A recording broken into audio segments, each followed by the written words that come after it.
Since its inception 60 years ago, the Mindanao State University has been living up to its mission as a super-regional university in providing free yet quality education. Rising from a used-to-be conflict-stricken area, the birth of the campus brought hope and inspiration to many underprivileged yet intellectually deserving young people.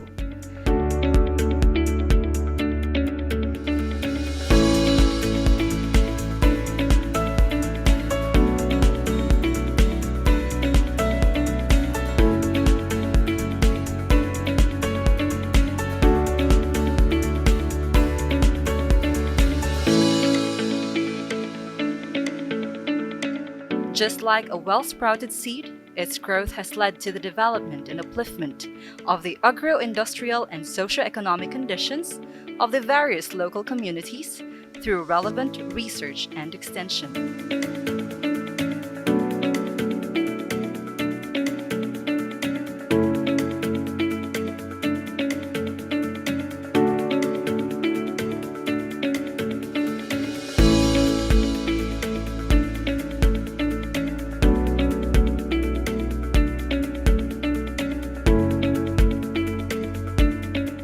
Through the years, undoubtedly, it has become a powerhouse. The impact of its influence and reach has provided the much-needed professional and technical base and innovative resourcing machinery, and thus creating the manpower and human resources hub of the country and that of the world.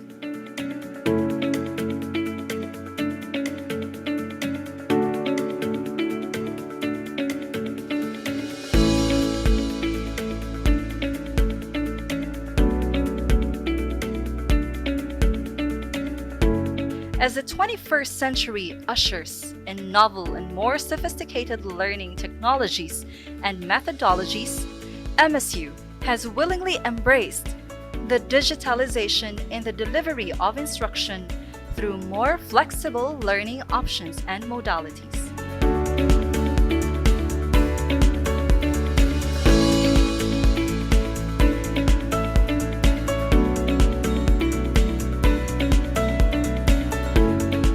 Everywhere, scattered yet firmly attached to a network of sturdy roots, perhaps there is an MSU-1 who carries the brilliant rays of sunshine with a firm commitment to serve humanity, despite the differences in languages and cultures and affiliations.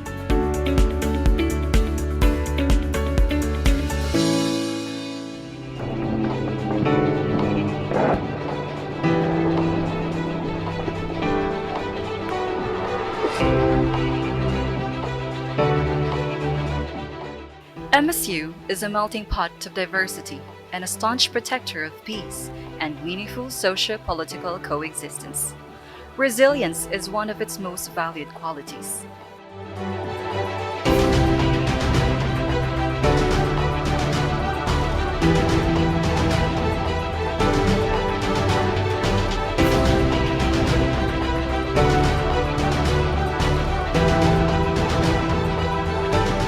In terms of instruction, MSU has been consistently making indelible marks in regulated licensure examinations and job placements with its steady turnover of graduates. It has maintained its agreements of linkages and partnerships for mutual cooperation with other leading universities and institutions. Its research and extension and development efforts are widely recognized as top-notch and at par with the best.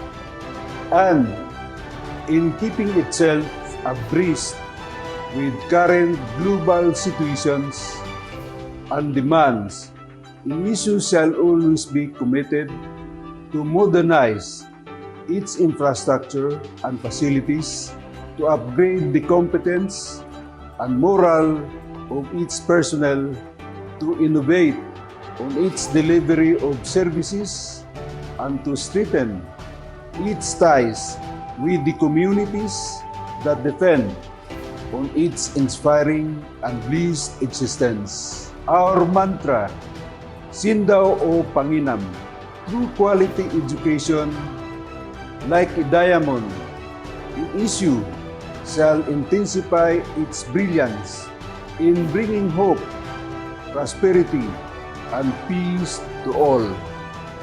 Over time and over a multiple of tests and adversities, it has remained standing, tall, and proud with its maratabat.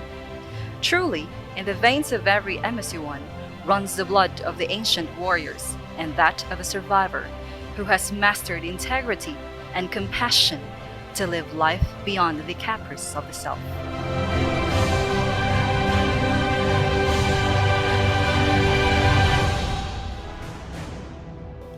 As a tree deeply rooted, its expansion was inevitable. More shades, more shelter.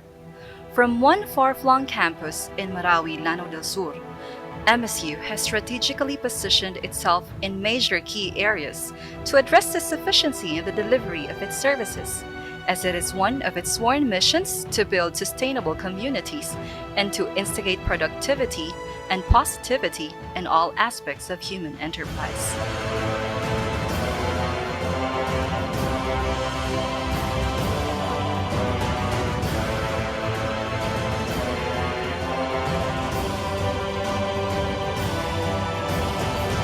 The gentle breeze that comes sweeping from the lake adorn its landscape with green grass and wildflowers, all moistened by the fog. Just like in the Dance for Life, the music of the kulintang reverberates into the horizon, as if calling all its sons and daughters for the festivities of a homecoming. And as it commemorates its 60th year, the Mindanao State University welcomes you all to celebrate with us.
Good day and welcome, ladies and gentlemen.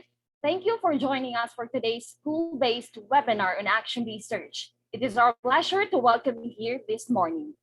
My name is Najleia Panulong, your master of ceremony for today's event, leading in the power of service. Before we officially begin the session, allow me to walk you through the house rules of this event. First, mute your microphone upon signing in.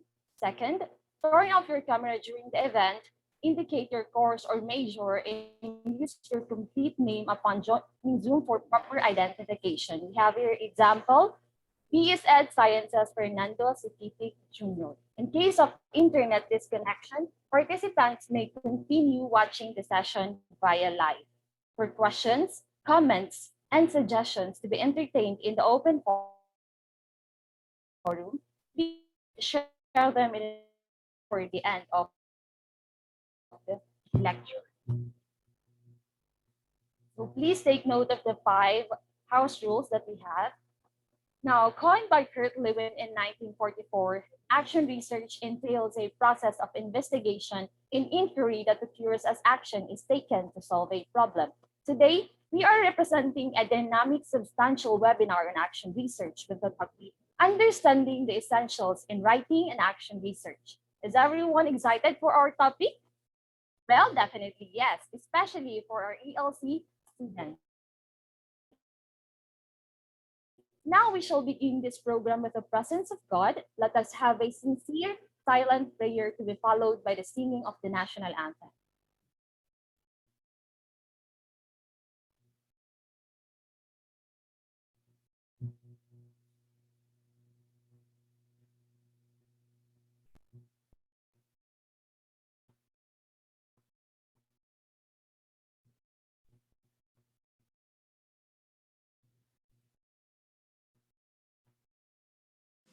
Mga kababayan, ang pambansang awit ng Pilipinas.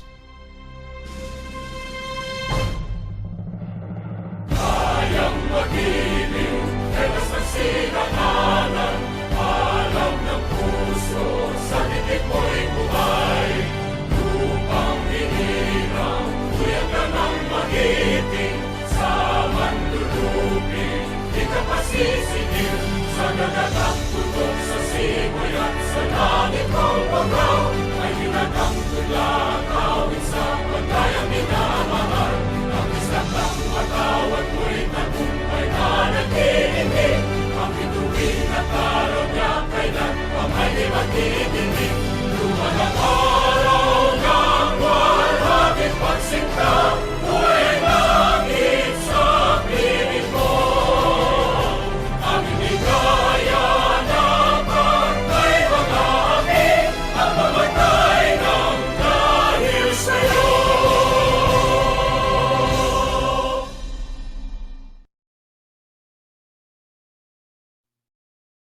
To God be the glory. To give us the welcome address for this program, may I call on our Experiential Learning and Development Coordinator, no other than Professor Arnold B. Asutige. A round of applause, please. Sir.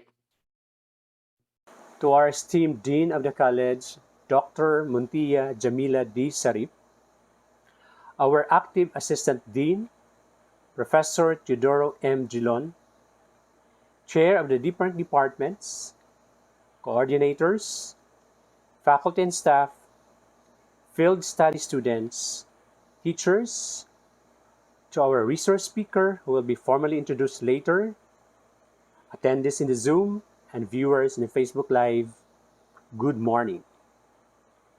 First of all, I would like to say thank you to my colleagues in the Experiential Learning and Development Office, my co-ELC instructors, Professor Rosnia Tamano of the English Group, Ms. Lian Quimada of the Filipino Group, Professor Fernando Siquete Jr. of the Sciences, Professor Munasalam Disankupan of the Social Studies, Professor Adeline Isnalia, Professor Charlene Mojica, Ms. Amna Baraiman of the ESED and the GenEd Group, and to Sir Gisrael Martinez of the TLE and BTVTED Group.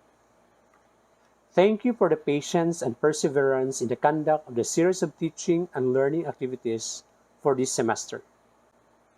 Your contributions, guidance, and support to all our pre-service teachers who will be completing their student teaching under the ELC is worth inspiring.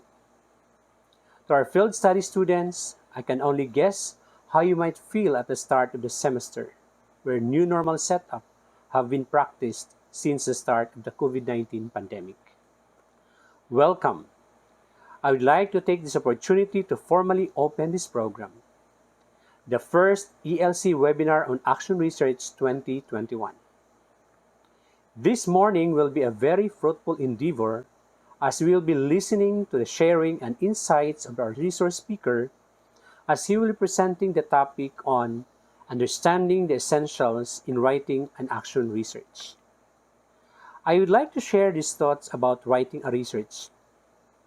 An action research is a form of investigation designed for use by teachers to attempt to solve problems and improve professional practices in their own.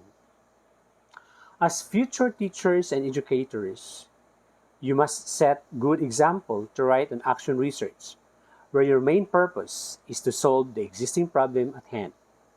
It is you who have embarked on this noble, sometimes tiresome, but always rewarding venture of coming out an output.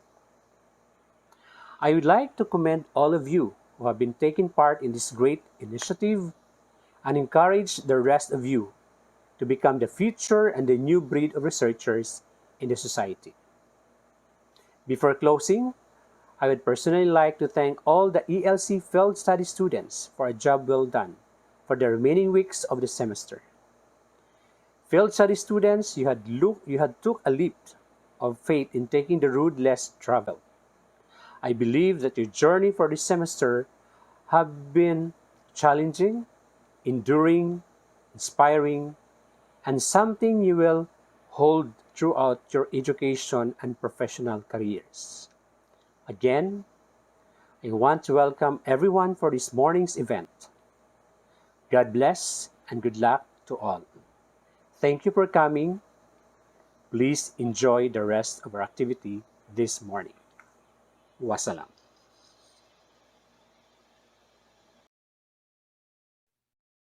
Thank you so much, sir, for that awakening welcome address. So, a very warm welcome to each and every one of you present in our session today. Without further ado, ladies and gentlemen, we will turn the time to our ever dynamic dean, Dr. Muntia Jamila D. Sarif, who will be giving us an inspirational message. Let's give her a grand virtual a round of applause.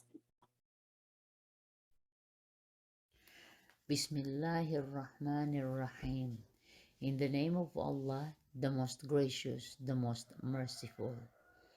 Our President of the Mindanao State University System, Dr. Habib W. Makaayong, Vice President for Academic Affairs, Dr. Alma E. Beroa, Vice Chancellor for Academic Affairs, Attorney Alizidni Titukalan, our resource speaker, Mr. Christopher H. Ponzalan, a licensed professional teacher whose expertise and experiences will be introduced later, the College of Education officials, faculty and staff, participants from the graduate department, the secondary department, elementary department, and home economics department.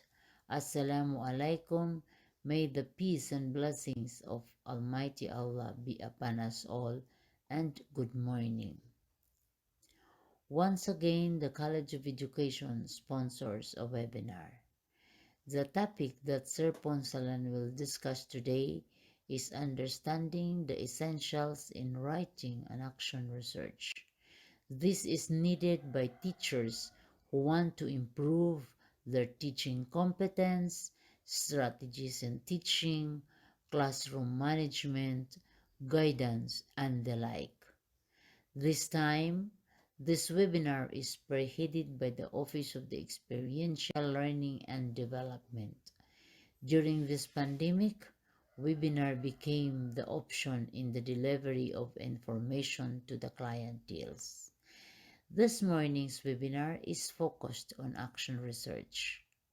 Like the other similar activities of the college, this webinar went through a series of consultation by and among the faculty, particularly the college supervisors. Thus, my dear participants, let us listen attentively in the lecture of our resource person and bring our new learning to our class to make our instruction updated and competitive globally. May we have a fruitful output on this academic endeavor. Congratulations, everyone. Thank you and good day.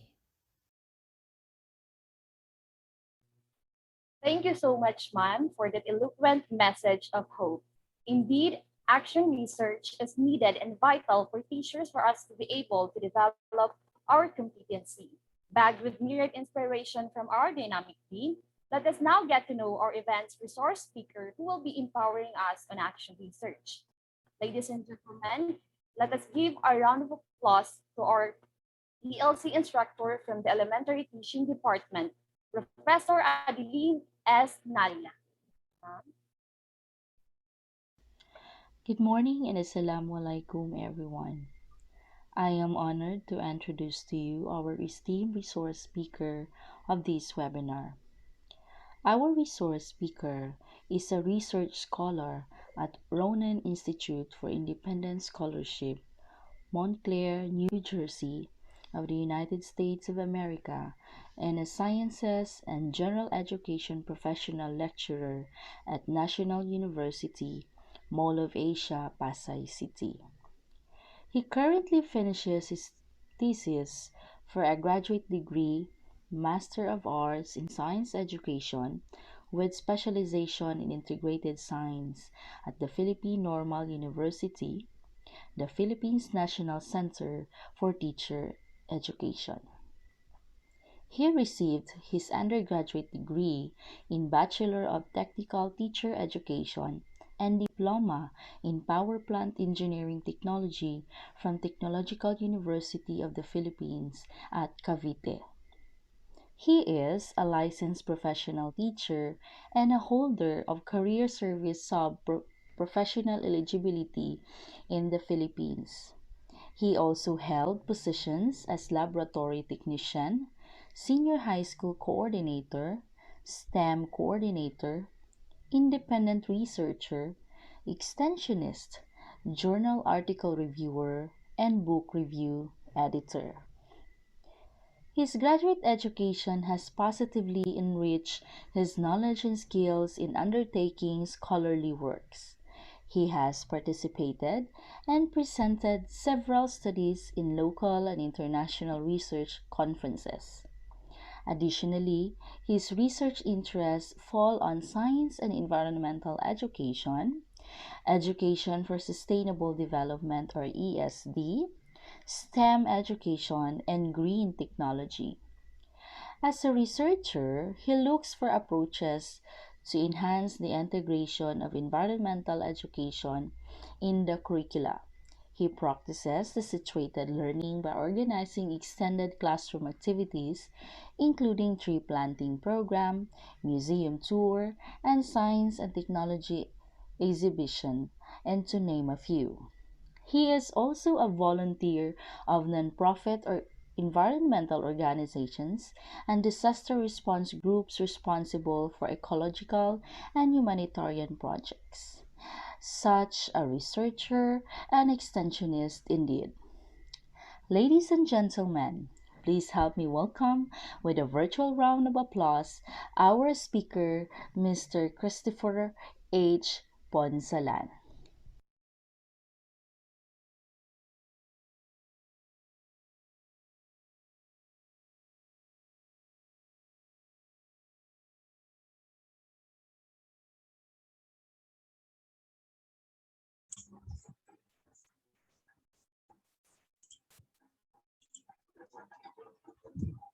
Right, so Assalamualaikum and greetings to everyone. May I know first if I am audible? Is it loud and clear? Yes po, sir. Yes po. Thank you so much. Greetings to everyone, to the Mindanao State University College of Education, to the Dean of the College of Education, Dr. Mantia Jamila D. Sarip, to the Assistant Dean of the College of Education, Professor Teodoro M. Drilon, to the College Secretary, Dr. Rohanifa M. Marahomsar, and to the chairpersons of the 4 departments, Experiential Learning and Development Office with the ELC instructors, to the coordinator of the Experiential Learning and Development, and thank you for the invitation as well, Professor Arnold B. Asotige, to the faculty and staff, and also most especially the field study students who are currently here in Zoom and also watching via the Facebook Live. Assalamualaikum and greetings to everyone, and welcome to this webinar. Thank you once again for the invitation. With regards to this topic on the Action Research webinar by the Mindanao State University Marawi Campus, College of Education, Experiential and Learning Development Office. So once again, I am Christopher H. Gonzalan, a lecturer of the National University, Philippines, and also a research scholar of the Ronin Institute, United States. So before we begin with this morning's webinar, let me just share my screen first.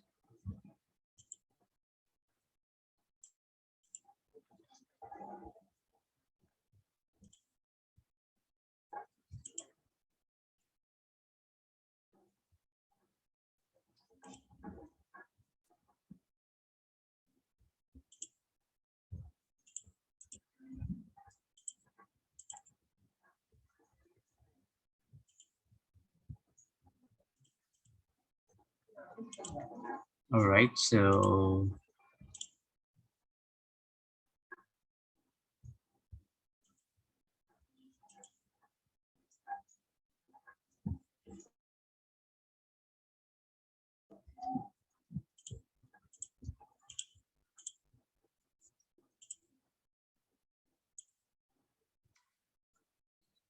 okay, so may I know if you can be able to see my screen right now?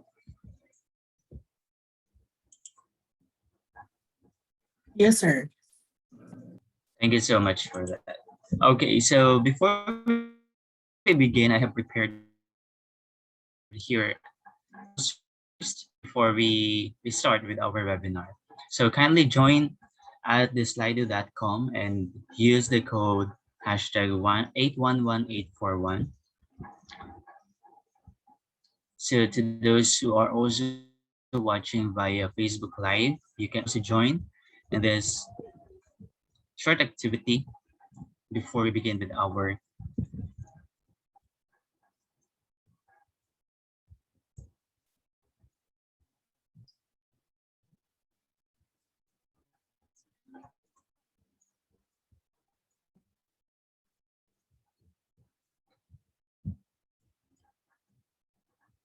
all right, so I think I'm now going to start with this one.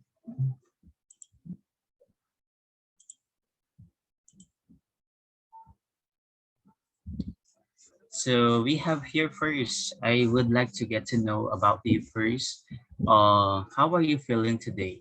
So kindly type or key in your answers regarding this question so that I would be able to get to know your feelings with regards to the to what you're doing today. So how are you feeling today? Please join at slido.com and use the code 811-841. Okay, so we have already one response here. I don't know what's the meaning of this. So feeling good, okay, contented.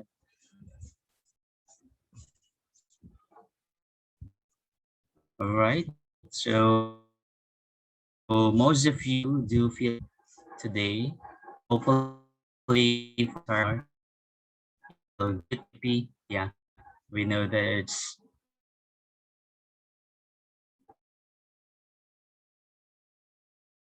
to so we give energy to really listen and be able to gather to acquire some ideas with regards to action research. So most of you are feeling good with a smiling face. That's nice. All right, so we have here 11 participants already. So we have 13. So to those who would still want to join our survey first, okay, most of you do feel good. doing great as well. So it's a blessed Friday. You are happy for today, okay? And it's a great, okay. I don't know if this one is you're referring to a great opportunity this morning to be part of this webinar. Okay, then so someone just mentioned about being depressed. Okay, so I hope that this webinar would give you a somehow, okay, the a good emotion in order for that depression uh to be missed out, right? Okay, then we also have here, okay, wow, so someone is in love, feeling stress, okay, feeling productive, very nice. All right. Okay, so we have 22 responses for that one. Okay, so thank you for responding and this first survey question. So 23. Hopefully the others. Okay, so we have 67 participants here in Zoom and also expecting the participants via Facebook Live to also join this survey. So we have 24 in total. All right, so thank you. Now let's proceed to another question before I continue. Okay, so there are already 26. Okay, so let me now move to the next question. So for the next question, I would like to know, since that you've already shared your your feelings, okay, for today, your emotions before we begin with our webinar. Now, what are your expectations from this webinar? Hopefully, I could be able to provide you the expectations that you would uh, really expect to get to know this morning from the talk that I'm going to deliver. So to learn something new, okay, can you provide more specific answers with regards to our topic to be able to know the different formats of the action research? All right. So let's see later if we can be able to deliver that different formats of the AR. Then there's answer here. I'll be able to learn something new and help in this profession. That's nice. Okay, and how to conduct an action research, to have an idea about doing actual research, okay, to have insight about action research and thoroughly understand it. And there's also another one to gain more knowledge. And okay, so hope to learn something new, knowledge, and use it in the future. So have prior knowledge about action research to be able to differentiate action research to thesis writing, important notes and strategies in doing action research. And we have explore more about the action research, be able to know and understand the ins and outs as well as the nature of action research, and be able to apply such knowledge in the field instantly. Okay, that's a very good objective or goal. So productive one. Okay, so hopefully you would be productive right now. So we have, according to Professor Asatigi, we have 71 viewers in FB Live and 67 here in Zoom. All right, so I hope that everyone would be able to participate. But I only have 13 uh, participants who responded in the survey. Okay, I'm still waiting for your expectations from this webinar. I will learn more about more knowledge in making and formulating action research. That is a good, okay, expectation. So hopefully I could be able to deliver all these expectations for this 2-hour webinar regarding the essentials in writing and action research, and to be able to learn more, okay, and to be able to understand what is action research, and to learn informative information about conducting action research, okay. Is there, most of you are talking about the general idea with regards to the action research. Maybe is there an example or a specific one that you would like to know with regards to action research, and your expectations is that, oh nice, okay. So thank you for that. All right, so how about the other participants who would like to answer? Okay, there's a survey. Okay, so we have already 70 participants here in Zoom. Okay, so are we still waiting for the other participants? Okay, so we have 16.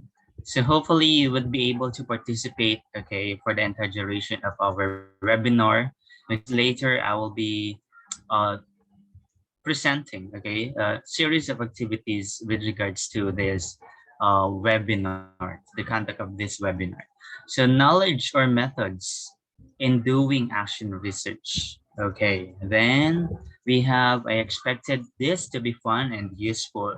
Yes, that's really the essence of a seminar or the form of webinar. So aside from it being fun, okay, lively and interactive, of course, the main goal is for it to become useful so that you can be able to use it in your future endeavors, okay, and your once you graduate, okay, and once you leave the university and be able to share your knowledge that you gained from the university. And I think this would be the last one, to learn important points when conducting action research. Okay, so this 18, or well, we have already 19 participants who responded and 20. So thank you for participating in the survey. Then let me just read this one also, to understand what's happening in a specific district, school, or classroom, and to determine what might improve student learning in that setting. Very nice answer, actually. Okay, this is the main goal of the action research. Okay, specifically based on the context of a certain school or institution. So to learn important points when conducting action research, and you do expect to learn about action research and identify new learnings. Okay, so thank you for this 22 participants who joined our survey here in slido.com. So later, I'll be also flashing other questions, survey questions using the Slido. So thank you for participating once again, and hopefully that has been okay um, a good way on how I could uh, gather your ideas with regards to our uh, webinar for this morning. All right. Then, so by the way, a Slido, okay, slide.com. I don't know if you are familiar with that already, but just to give you an idea, okay, for those, because you are education students, most of the participants here, that is um that is a useful, okay, that is a useful application, that is a free application, though you have to, well, that is a good education form of education of technology that you can be able to use during the online classes. Okay, aside from the Mentimeter, so we have the Slido and other programs as well. Okay, so our topic for this morning will be about understanding the essentials in writing and action research. Okay, so before we proceed with this one, I would like to okay, allow you to participate once again. Okay, to our um I have prepared a form of a quiz, okay, this morning. Hopefully everyone, aside from those 20, I think, who participated in the Slido, okay, activity. So I would want you to participate here in the quizzes. So another one, tool that you can be able to use in your future teaching, uh, delivery of your lecture, okay, among the students. You can be able to make use of the quizzes. So this is an interactive um, format of a quiz, okay, that could be one of the uh, energizers, or sort of a preliminary activity before you proceed to your topic, discussing your topic. Okay, so I don't know if can you be able to see the screen right now? It's the quiz is.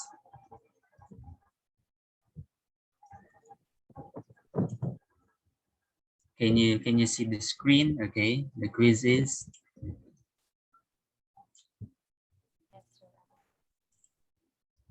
All right. So I guess yes, you can. Yes. All right. So thank you. Okay. So I have here prepared an action research webinar quizzes before we begin with our lecture on the essentials. Okay, and writing the action research. So please join this quiz using the game code 183474. Okay, so I can be able to see here. All right, so we have here one. So we have Belle and we have Rayhana who joined this, okay, quizzes. So let's see. Okay, so this quiz is going to be flashing, okay, different questions regarding the action research and generally about research, okay. So I'll be flashing a question together with choices, okay, which you could choose as your answer. And then right after that is, okay, then we will be flashing the correct answer afterwards. So I think we have, I have prepared here about 15 questions. And later on, we're going to find out who would be the top three participants who got, okay, the most of the correct answers. And by the way, this is also similar with the application of Kahoot, if you are familiar with Kahoot. So you have to really be fast in answering the question so that you would get the highest score, okay, in each question. So it's going to be a challenge or a game with regards to how fast you can answer. Okay, think of the answers as fast as you can. And of course, you have to provide the correct answer. Okay, so we have 12 participants already. All right, so can we expect more from our participants here in Zoom and also the Facebook Live? I think there is a bit delay, okay, with the Facebook Live, so I don't have to expect them to participate here. Anyway, we still have here about 70 participants in the Zoom meeting. So we have 16 who joined already, okay. All right. So this is exciting. So let us just wait until it becomes about 30 maybe, okay, before we begin with our uh, quizzes activity. Okay, so we have 22 already. 23 participants. Okay, so 24. Okay, so this is going to be an interactive game, hopefully. Okay, so 27 participants now, and the quiz is activity. 28. Okay, so we are just left with 2. Okay, just at least 2 participants before we begin. Can others still join our quizzes, please? Okay. So by the way, if you have a question, you may just type or key in your questions in the chat box. Or if you would like to clarify something during the presentation, during my talk, then we can discuss about it, okay, later on. So we have already 30 participants and 31 already. So I think we can now start with this quizzes activity. So please read, okay, carefully the questions and choose the correct answer. So to those who are not yet here, okay, to those who are not yet in the list of these 34 participants, you can still join, okay, while the quizzes activity is ongoing. Okay, so we have 35 and let us now start. So the first question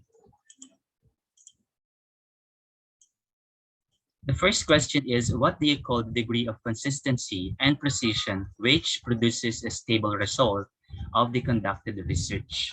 So what do you call the degree of consistency and precision which produces a stable result of the conducted research? Consistency, reliability, scope, or introduction. So we have 36 participants, or 38, but there are only 26, okay, who were able to answer. All right, so we have Rhymes, okay, who's the leading right now in the leaderboard. So the correct answer here is reliability. Okay, so congratulations to those who got the correct answer. So let's now have the second question. So the second question is, this refers to a paper and pencil data gathering method wherein the subject or respondent completely answers a series of questions. Is it an interview method, a question and answer method, a methodology, or a questionnaire? So which among the options is the correct answer? Okay, so we have 30 respondents who answered, and we still have Rhines, okay, as the leading. Okay, so this question refers to the questionnaire as the correct answer. Very good. Okay, so for the third question, this refers to a particular procedure or set of procedures applied in conducting a research or study. Is it the introduction, review of related literature, methodology, findings, results, and recommendations? So what is that part of the research? So we have 32 who answered, okay, and wow, all right. So consistent, Rhines is leading, and the correct answer is methodology. Then number four question. This is a remark or statement or comment based on something one has seen, heard, or noticed. Is it a hearsay, a gossip, an observation, or a noticed actions?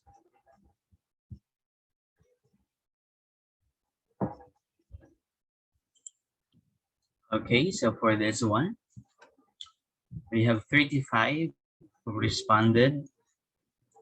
And very good. Okay, wow, friendly is the next.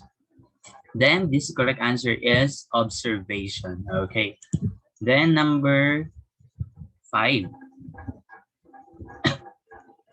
Number 5 question. This is the extent of the area or subject matter that something deals with or to which it is relevant. The extent of the area or subject matter that something deals with or to which it is relevant. Is it the limitation, scope, methodology, or literature? Hopefully this 45, okay, participants can be able to answer, okay? Sorry, but you only have 20 seconds to answer each question. Okay, so the correct answer is this is the scope, okay? Then number 6 question. For 6th question, this refers to the information or content from different sources related to the topic.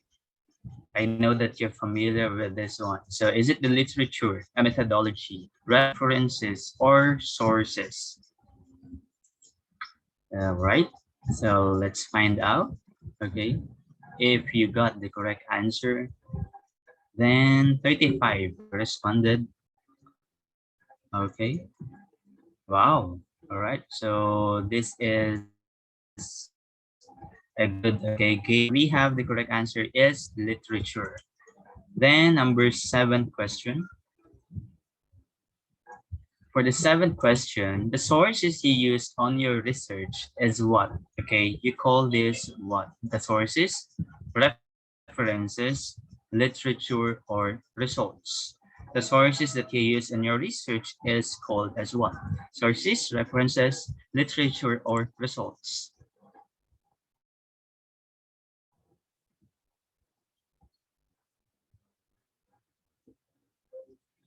Okay, so very good, Rhines. You're still consistently the leading. Okay, so this is the references. And number 8 question.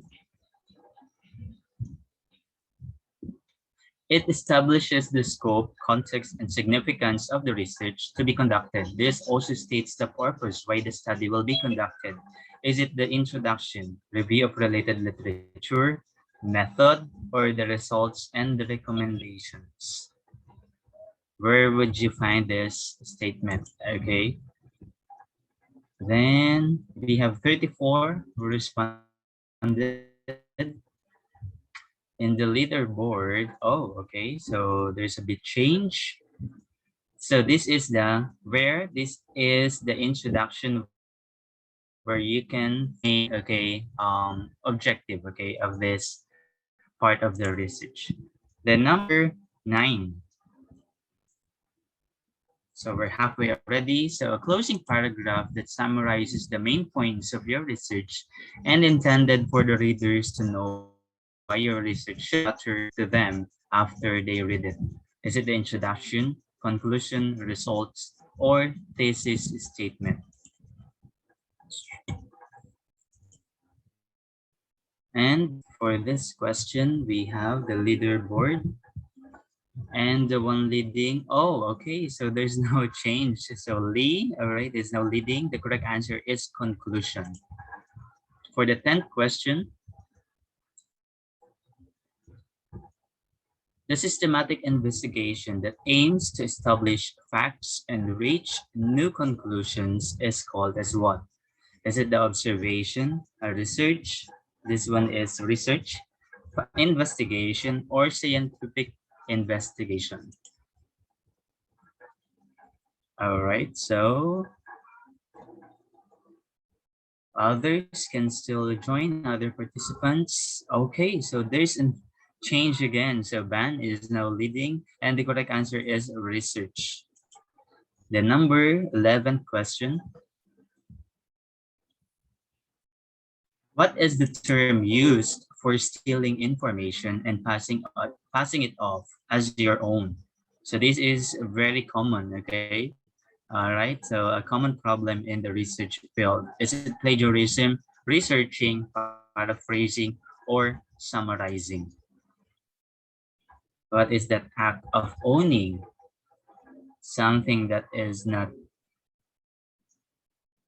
Okay, so we still have band as the leading one. Then the correct answer is, of course, plagiarism. So 12. So we're almost done. Then to put someone else's facts or research from a resource into your own words is called as what? So earlier we have the plagiarism. Is it the record, brief description, paraphrase, or simplify? To put someone else's facts or research from a resource into your own words is called as what? So for this one, this question we have, okay, Ben is still leading, okay. The correct answer is paraphrasing or paraphrase. 13th question. So the question, which of the following is the part of developing the research plan? Choosing a topic, developing questions, listing possible sources, or writing a conclusion. Which of the following is not part of developing the research plan? So we're talking about the proposal, okay? Which shouldn't be part of it. Then, oh, so Bell is now leading, okay? So let's find out. The correct answer is writing a conclusion. So conclusion is not yet part of the research plan. So number 14, we're almost done. Okay, so ideally, what type of resources should you use? Is it you have to use only electronic sources from the internet, use a variety of sources, use as few resources as possible, or use only books and magazines? So what is the ideal one, okay, that you have to use in your research? And friendly, wow, is it really your name? So we have friendly here. So 28 who got the correct answers. You have to use, of course, variety of sources of information. And for the last question, we can now find out, okay, what would be the leading one. So students here, participants. So last question, which information should you choose to include in your report? Everything you have collected. Only the most exciting information, only the information from books you have read, or information that answers the research questions.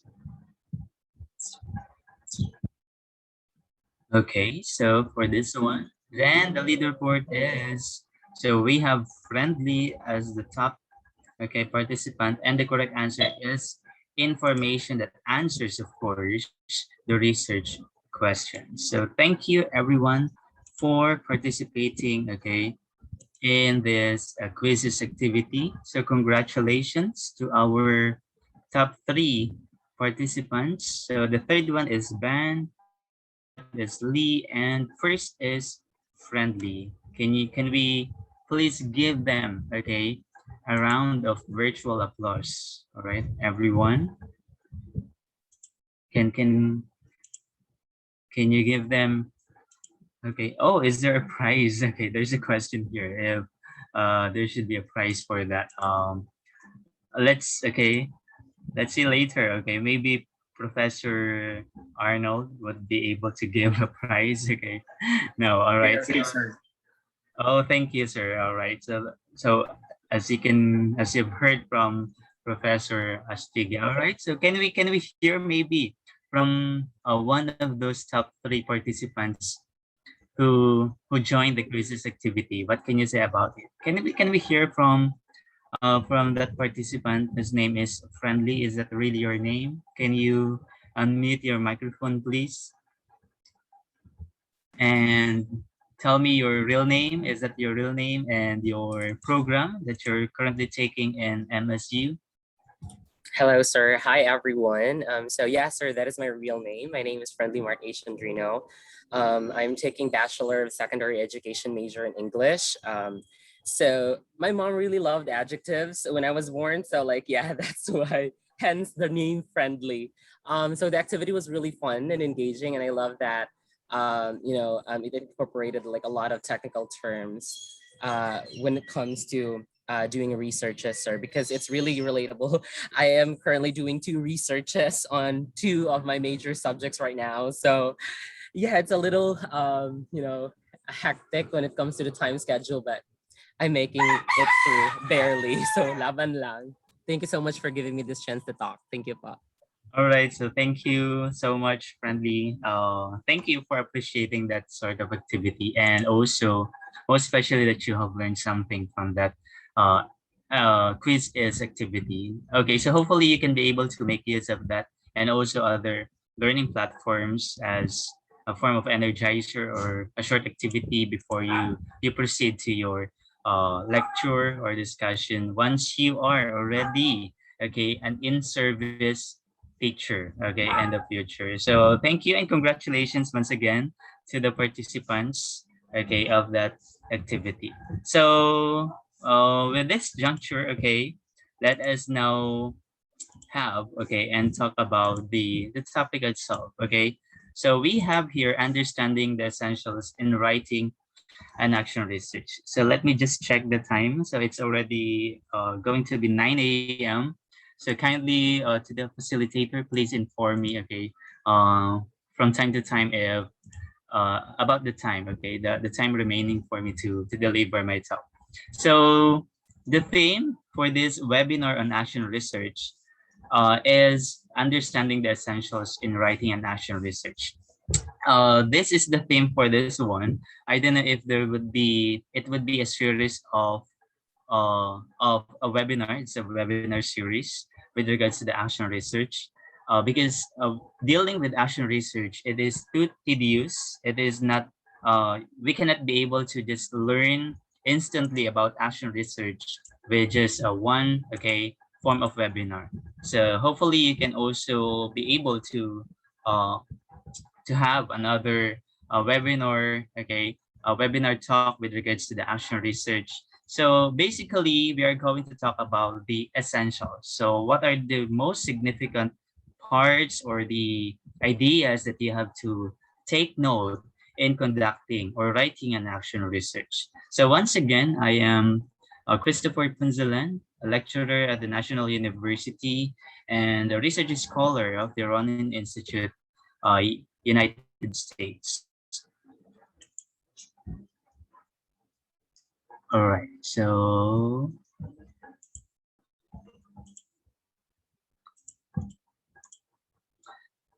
we have here, this is the presentation outline so that we would be guided the duration of the talk. So we have divided the presentation or this lecture into these different subtopics. So the first one is we are going to get to know the differences among the basic, applied, and the action research. I know that you're familiar already with the basic research, okay, since that you were already uh, taught about the research before, okay, even when you were in senior high school. So most probably the fundamental research or the basic research is the one that's most utilized in order for you to just validate or to expand a certain knowledge. Then we have the applied research, which is usually done in the fields of the technology and engineering. If there is really a need for an application, when it comes to, like, for example, a prototype, developing a prototype, or something that would be useful, okay, in the specific environment. And we also have the action research. So most commonly thing about action research is we conduct action research if there is a certain problem in a specific context, okay, or in a specific setting. So we should conduct an action, okay, in order for that certain problem to be solved. So most probably what we do here is we conduct intervention. We provide a certain program, then we can get to know, okay, what has been the impact of that certain program or the action that we did in a specific environment. So that's the differences, okay? The primary differences among the basic, applied, and action research. Then after that is we are going to get to know an in-depth idea with regards to what is an action research, followed by the action research in education sector, because action research is not only limited in the education sector, it is also done in the other fields of the social sciences, because most of the action researches are actually done in the field of social sciences, okay, soft sciences as mostly, okay, though in the field of hard sciences there are also action researches, okay, which can be conducted. Then the next one is the issues in education sector for possible action research. We have also the parts of an action research, the most important parts, and we have the tips in writing an action research and examples of an action research. And lastly, I would be giving you the idea with regards to publishing an action research. So hopefully with these different subtopics, I can be able to impart my knowledge and, yes, my experiences in conducting research, and specifically the action research. So the first part is the basic, applied, and action research. So what's again the differences among these three? So research first is known as the application of scientific method in the study of a problem issue. We also define, okay, some literature also define the research as a systematic investigation. When we say systematic, it deals with the different parts, okay. It consists or comprises of the different phases, because research cannot be done instantly in a given time. Like, for example, just for 1 hour you can be able to conduct research. So research is a systematic process. You have to follow the step by step procedure. So meaning to say that when you just look for something, look for an information in a Google, or because we already use the term Google, okay, as a word search, okay. Like, for example, if you have to find out something, get to know about something, you may just tell that you can Google it, okay. Google the word research, something like that. So Google is now known or catered as something that we call as search, okay. But that is not yet research, because when you do research, aside from gathering the data or information, you have to analyze it and come up with the results, okay. So there should be really an analysis. So again, this is the application of scientific method. When we say a scientific method, this is also systematic investigation, right? And it deals with like the problem first. Okay, you provide the problem, you provide the literature, the evidence, then you should have the method or the process that you're going to conduct in order to gather the results. Then you can come up with a conclusion, and also the recommendations for the future researchers and the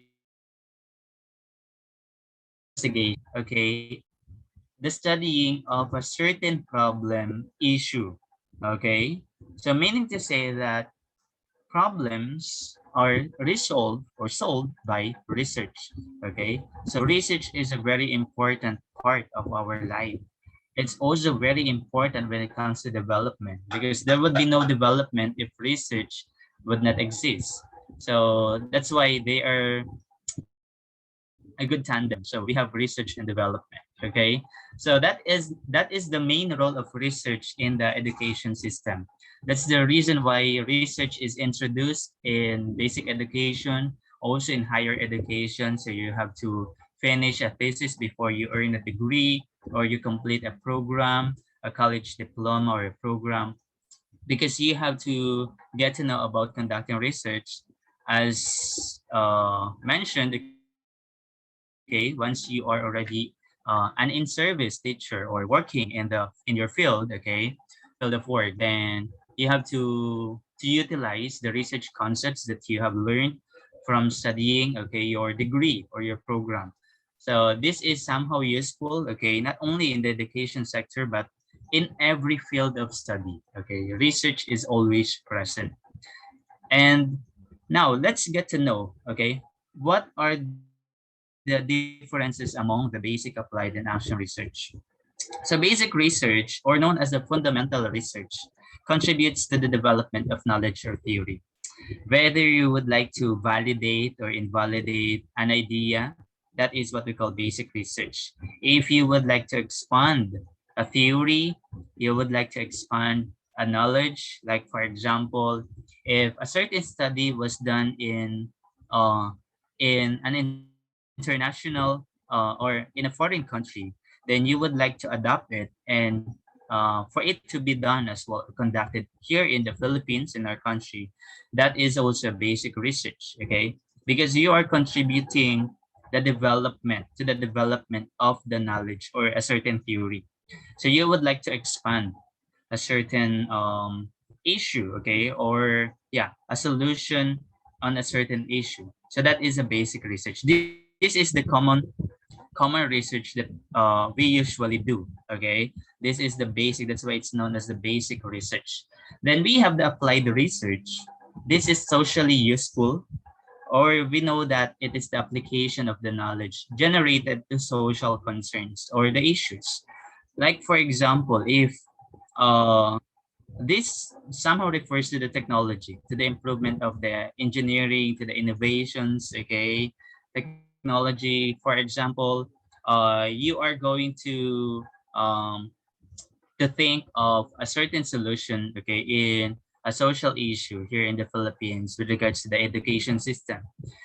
So an applied research, okay, is present if you're going to introduce a technology, let's say for example, an educational technology that would somehow give the opportunity for the institutions or the education system to solve a certain problem.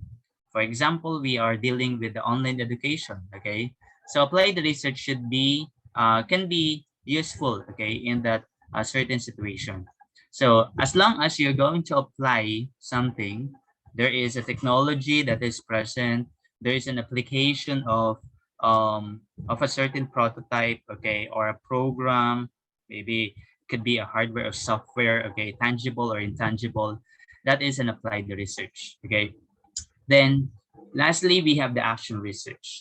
When we talk about action research, this is useful in solving an immediate specific problem and very useful in solving classroom problems. So this deals with most especially the educators, future educators, just like you. You are pre-service teachers, right? and you have to get to know about action research as early as now, because you would be facing a lot of classroom problems. We are not going to deal with classroom problems which are only in the inside the four corners of the classroom, but we also consider classroom problems as the problems that could be encountered inside, okay, the learning environment, like for example during the online classes, because right now classroom has been shifted, or yeah, shifted into an online environment, right? So you have already, like for example, a Microsoft Teams, okay, a Google Classroom, all right? So any other different platforms, right? Learning platforms. So that is already our new classroom right now. So sooner or later, we'll have both the blended learning, so we can be able to see, okay, our students physically, okay, inside the four corners of the classroom. So together with also conducting the online classes, because that could be a blended learning. Now, so action research meaning to say that it solves the immediate or specific problem. It means to say that it is limited in a specific setting, okay, or environment. So this is not usually considering the problem that is solved primarily by the basic or applied research, because basic and applied research is more on in general, okay. So they somehow expand the knowledge and provide the benefits from dealing with that certain knowledge. Once you finish conducting the research, it could be this is generated for the benefit of a lot of people, okay, or a lot of individuals, okay, in the different fields. Meanwhile, action research is only dealing in a specific environment or context. Okay, so there is a concrete problem in your place that is different from the problem faced um, by another teacher. Okay, in different environment or school setting, maybe. It could also be an action research with regards to, it could also be limited when it comes to the classroom environment. Maybe your class has a certain problem, okay, a specific problem, which is different from the problem that is encountered, okay, in the different class, okay, in a different classroom within your school. So meaning to say that action researches could be done, okay, within the school, not only within the school, but also within the classroom itself. So there could be a lot of action researches that could be done within a school, okay, because this includes a lot of classrooms, right? Now, this is the difference between the basic and the applied research. So basic research or the fundamental research seeks generalization. So it means to say that the results, okay, of the study is generalized, most probably in the entire field. While the applied research studies only the individual or specific cases without the objective to generalize. Because again, the application of that findings, okay, like for example, if you have the recommendations already from the applied research, you can just only apply it in the what is this specific area, okay. So it aims at basic processes, the basic research, while the applied research aims at any variable which makes the desired difference. Then we have basic research again, it attempts to explain why things happen, while the applied research explain why things happen. This one is actually how, okay, apply the research, okay, how things, okay, happens. Then basic research tries to get all the facts, while applied research tries to correct the facts which are problematic. Then we have basic research reports in technical language of the topic, while the applied research is being reported in common language. Now that's the difference between the basic and applied research. With the case of the action research, who conducts this certain, okay, type of research? For the traditional research, or what we know the basic or fundamental research, this is conducted by university professors, the scholars, okay, students in the academy. Well, the action research is usually conducted by the teachers and principals on students in their care, meaning to say that it's already in service, okay? So this is usually done within the field, okay? Those who already experience, that's the reason why experiential learning, the courses that you're currently taking right now, is really related with conducting action research, okay? Because action research is really present, a type of research that's really present, okay, when we deal with experiential learning, okay? So where is the research conducted? Traditional research are conducted in environments where variables are able to be controlled.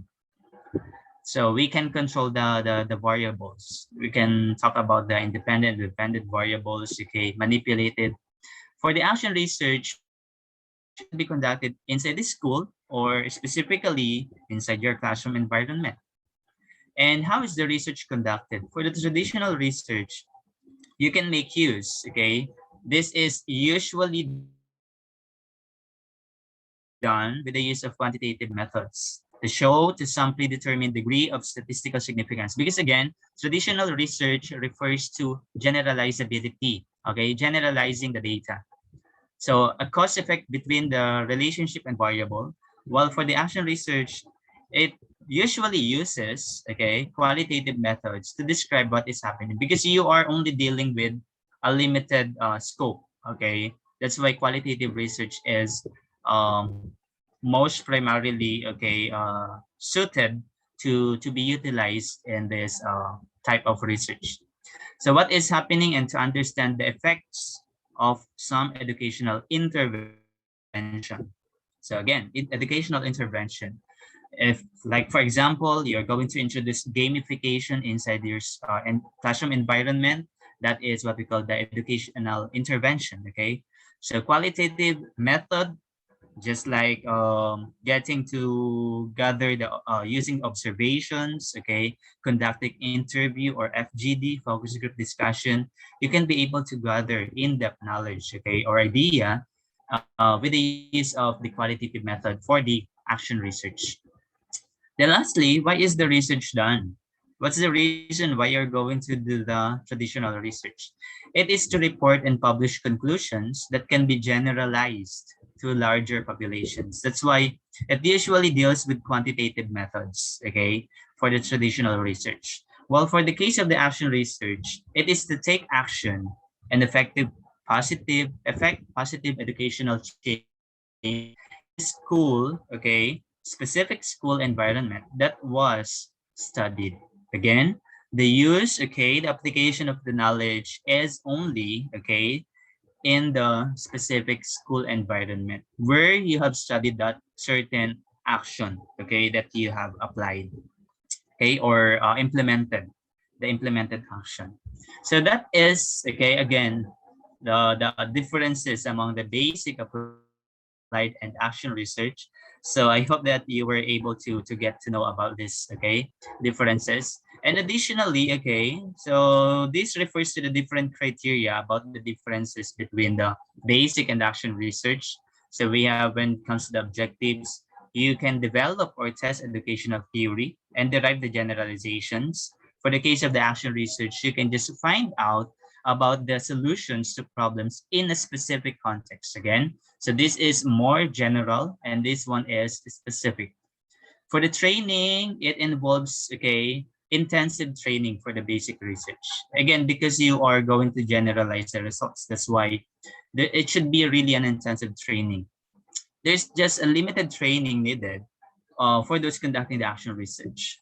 Then for the selection of the problem, there is a wide range of methods that can be used to select the problem. Because again, you are not only dealing with the specific environment. But for the case of the action research, participating teacher identify the problems, okay, because you yourself is the one who's going to pinpoint the certain problem during the teaching learning process, okay, that you conduct inside your classroom. So you can instantly, okay, or easily pinpoint the certain research problem. Then for the case of the hypothesis, there are highly specific hypotheses which are developed for the basic research.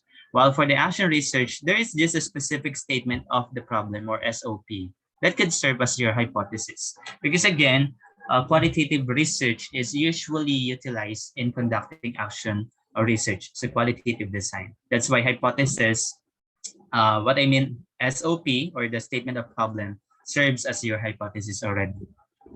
Then we have review of literature. There should have an exhaustive and thorough RRL that is required for basic research. For the case of action research, there is no such thorough RRL needed because you are just referring to, okay, dealing with a specific contextual issue, okay, or problem that you are currently experiencing within your environment. For the case of the sample, considerably, there is a large sample size that's required for basic research.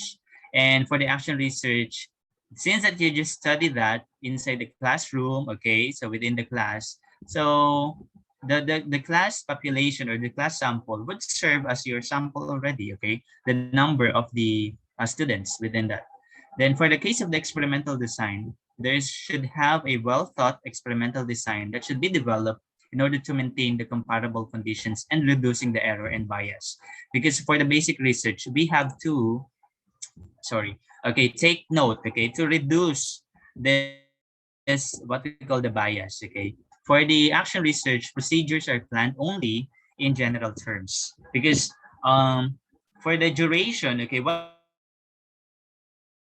once you conduct the research, from time to time, you can be able to modify, okay, the plan that you have prepared already. Because in the case of the qualitative research, it is not a big issue or concern for you to really formulate a very exact, okay, plan already or proposal, because during the conduct of the research, you can be able to really modify it, okay, as time goes by.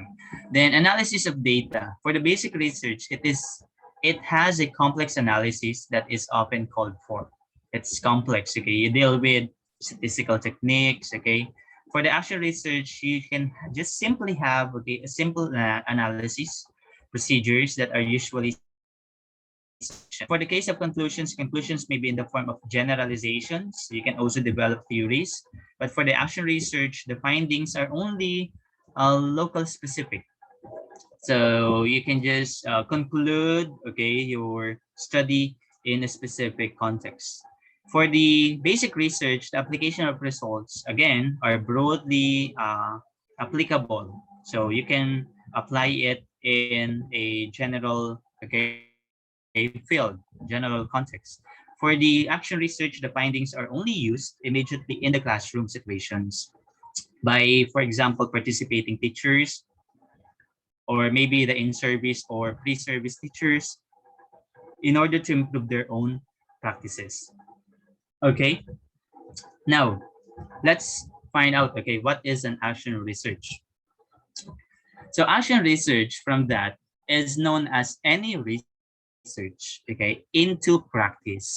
So meaning to say that there should be a research done, okay, before you do a practice, or meaning to say you solve a certain problem, okay, and you have to implement that. So there is a practical application. This is undertaken by those involved in the certain practice. Of course, when you talk about practice, those who are in those who have professions, right? That's the reason why it's not only limited among teachers or educators, with the primary goal of encouraging the continued reflection. So reflection is a very important part of the action research. Okay, reflection should always be present in order to make the improvement. It can also be done in any professional field, including the medicine, the nursing, okay, social work, psychology, and education. So as you can see here, okay, in these different professional fields, this deals most probably with the social sciences, right? So these are soft sciences because you can be able to really uh, use, okay, or it is suitable, okay, or perfectly fit for the qualitative research to be used in this different professional fields, okay? Because you can be able to get to know about the in-depth data with regards to a specific issue or problem in that is evolving, okay, in the certain environment. Now we are going to deal with the educational issue first because you are future teachers. Now, action research, as we all know, okay, well, research is a systematic investigation. So it is a cyclic structure, just like this one. So we have to identify a classroom problem first, or maybe a school problem, if that is within, okay, the school setting already. But it should be a common problem, okay, among the different classrooms in the school for you to really have a specific one. Then after that is you have to develop and implement the action research plan. So again, the plan is not really should not really be too, what is this, orderly mannered. Okay, what I mean is it is not required for it to be well structured, because when you continue, okay, with the conduct of your action research, you can be able to you can still be able to modify your plan. After that is you can collect the data and analyze it. And of course, the very important part of the research, okay, as always, among the different research is done, this is a very significant part. Use, okay, the results. That's the reason why there is a recommendation part. All right. And after that is you have to share the results. Okay. Like for example, as a paper presentation, and most especially if you would like to publish your paper. So that's the common thing. Okay. And if there is a problem, okay, like for example, if your objectives were not met, then you can be able to revise your paper. That's why you can go back to identifying a classroom problem. What's the problem here? That's why this is cyclic, okay, structure. So uh, you can go back to the first one, okay, in order for you to just continue until you perfect, right, your study. But again, it doesn't mean that when there is a problem when it comes to the results of your research. Like for example, if the objectives were not really met, it doesn't mean that it is not considered as research anymore. So as long as you generate new idea, okay, new knowledge, and you follow the systematic investigation, that is still considered as a research. Okay, you can still share it, you can still use, okay, these findings, because that is still a new data, that is still an addition to the body of knowledge. So that is still research, whether you have met, okay, or achieve your objectives or not, your hypothesis or not. This is what I always tell my students about, okay, that is still considered as a research, okay, no matter what, right? If there's a failure in the end, that's still a research, okay? But again, you can still modify, okay, or revise if you would like to start with a new research, okay, or study. Now, according to Stephen Corey in 1953, he noted that the action research must be taken up by those who may have to change, okay? So we are targeting about the change. Though research really deals with change and development. But this one is to change the way they do think as a result of the study, singly and in groups, okay? As a single environment or in the general, okay, environment. They must use their imagination and creativity constructively to identify the practices that must be changed to meet the needs and demands of modern life. Courageously try out those practices that give better promise and methodically, okay, and systematically gather evidence to test their work. Though this one is also somehow a definition of a research generally, but when you talk about action research, again, those highlighted words. So you have the word practices, okay? You have the word needs and demands of the modern life. For example, in the current situation, so there is a problem, okay? There is a need for the education to continue, Okay, that's why even there was a quarantine protocols. Okay, we have still shifted the traditional learning environment into online classes. Okay, online classroom. So it is still okay an intervention that we can do, and action research is still present with that. Now, other literature or other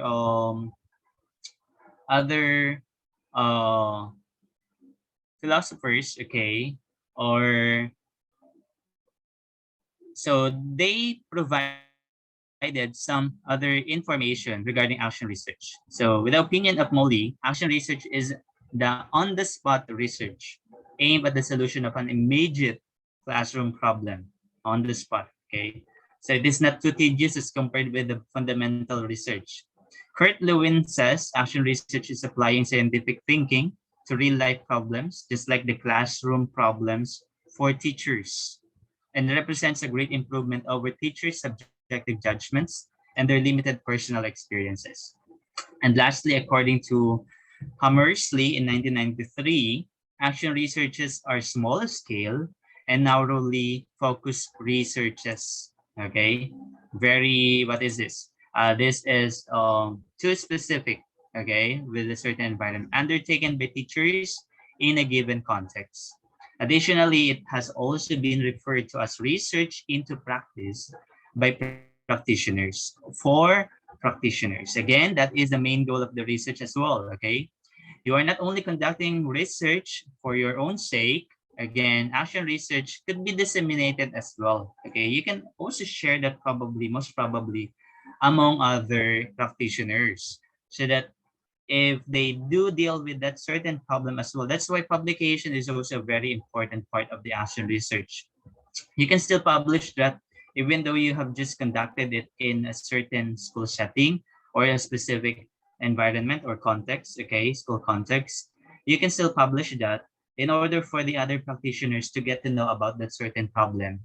Like for example, if they also encounter that problem within their school or area, okay, then might as well they can be able to expand, okay, the action research that you have conducted, or maybe they can be able to utilize a certain program that you have recommended right after conducting the research, okay, or the certain intervention that you have implemented. So for the next one,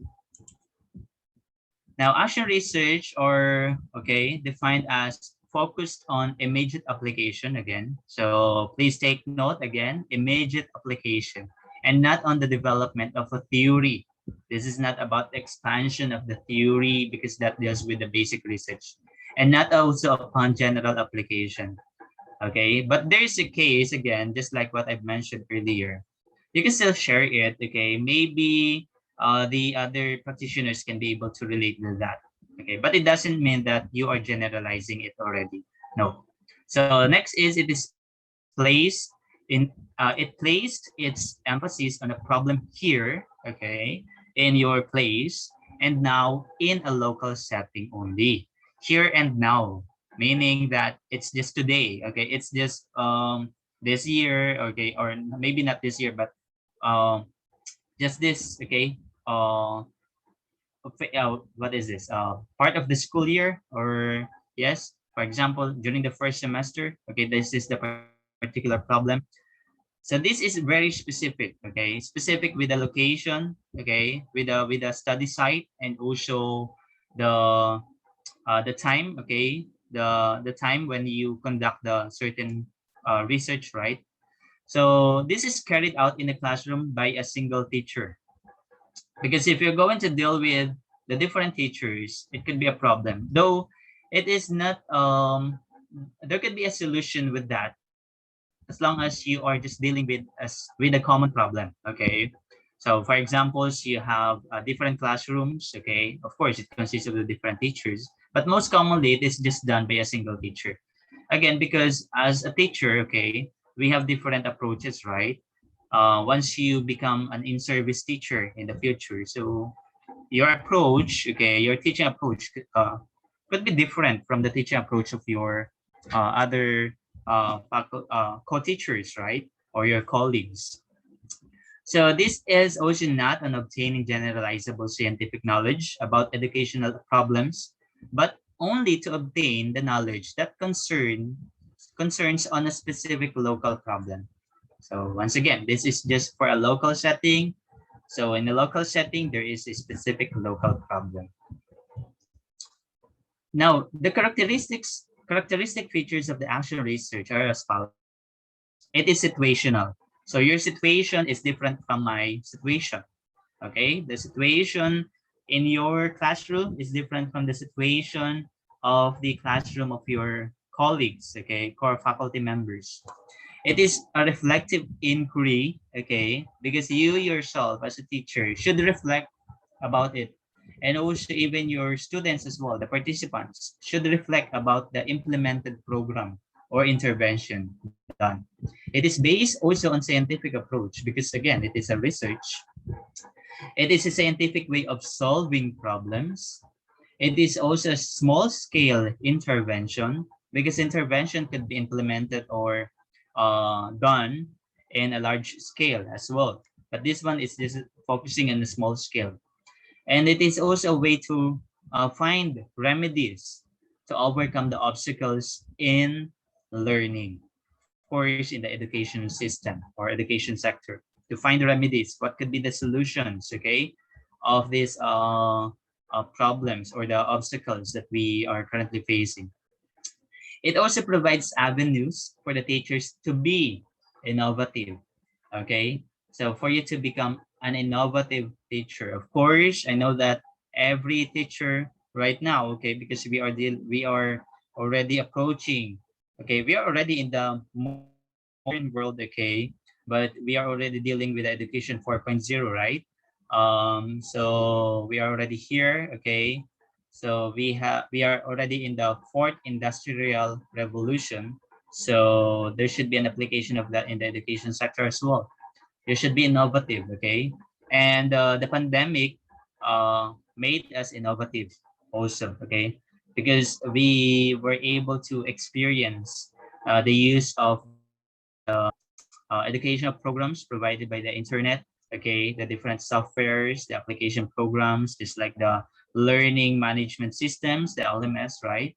So every teacher right now, okay, has become techie, okay?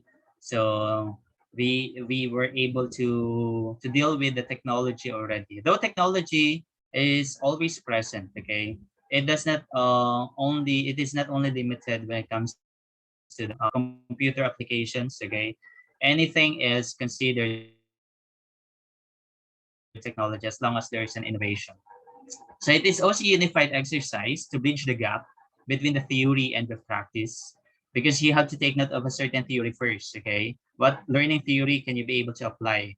For example, constructivism, okay? What else? So educational theories, then you can be able to practice that. Then you can take note what intervention could be done. It is also a way to develop the self-confidence in teachers, and it is self-evaluative because you are dealing with the reflections, okay? That's why it's self-evaluative. That's the reason why it is just done in a local classroom context, okay? So the next part is action research in education sector. So what is the action research? What could be the different action researches that could be done in the education sector? Or what's the role of action research in education sector? So action research is very popular in the field of education. But we are not only the practitioners, okay, as professionals. Again, as mentioned earlier, it could also be done by the professionals in the field of medicine, nursing, okay, social care. But this is commonly done in the field of education, in the academe, because we deal with students, okay? We deal with a lot of what is this problems or issues concerning the teaching learning process. So teaching practitioners may be interested in trying out different teaching methods, okay? Just like the example I've given earlier, gamification, uh, for your classroom environment to become interactive, right? It is in the classroom, but are sure of their effectiveness. Of course, any intervention that you implement in the inside the classroom, this is the reason why you are doing the trials. Okay, that's why you are doing the intervention, because you don't know yet what could be the result of it. Okay, because that is not yet a validated or structured one. Okay, that's why you are conducting a research. Okay, for that case. So it's different teaching methods. There's also an opportunity to explore the effectiveness of a particular teaching practice, like the developed curriculum as well. Okay, the effectiveness of the curriculum. For example, right now, okay, you have a different curriculum for those, because you are in pre-service teachers, right? Um, the shift from the what is this? The traditional classroom, or uh, the pre-pandemic, okay, before, we were utilizing curriculum guide, right, from the Department of Education. So the shift, okay, to the online learning because of the pandemic, the DepEd decided to, okay, to what is this? To pinpoint the most essential learning competencies in the curriculum guide, which should be utilized, okay, by the teachers, or delivered by the teachers as part of the curriculum in their classroom settings. Okay, so that is another form of a developed curriculum. You would like to know the effectiveness of the curriculum. Okay, for example, you're going to deal with the most essential learning competencies. If you really want to evaluate whether these are considered as really the most essential learning competencies or not, okay, that refers, okay, to that effectiveness as well. And also your students learning. Okay, so you can be able to conduct action research in order for you to evaluate if your students really learn from your teaching. Okay, from your lecture, from the discussion that you have uh, imparted, okay, or presented in your class. And also, action research and education sector is known as a continual improvement, because again, we are talking about action research as a form of research that is dealing with, again, specifically now. Okay, we are talking about the time.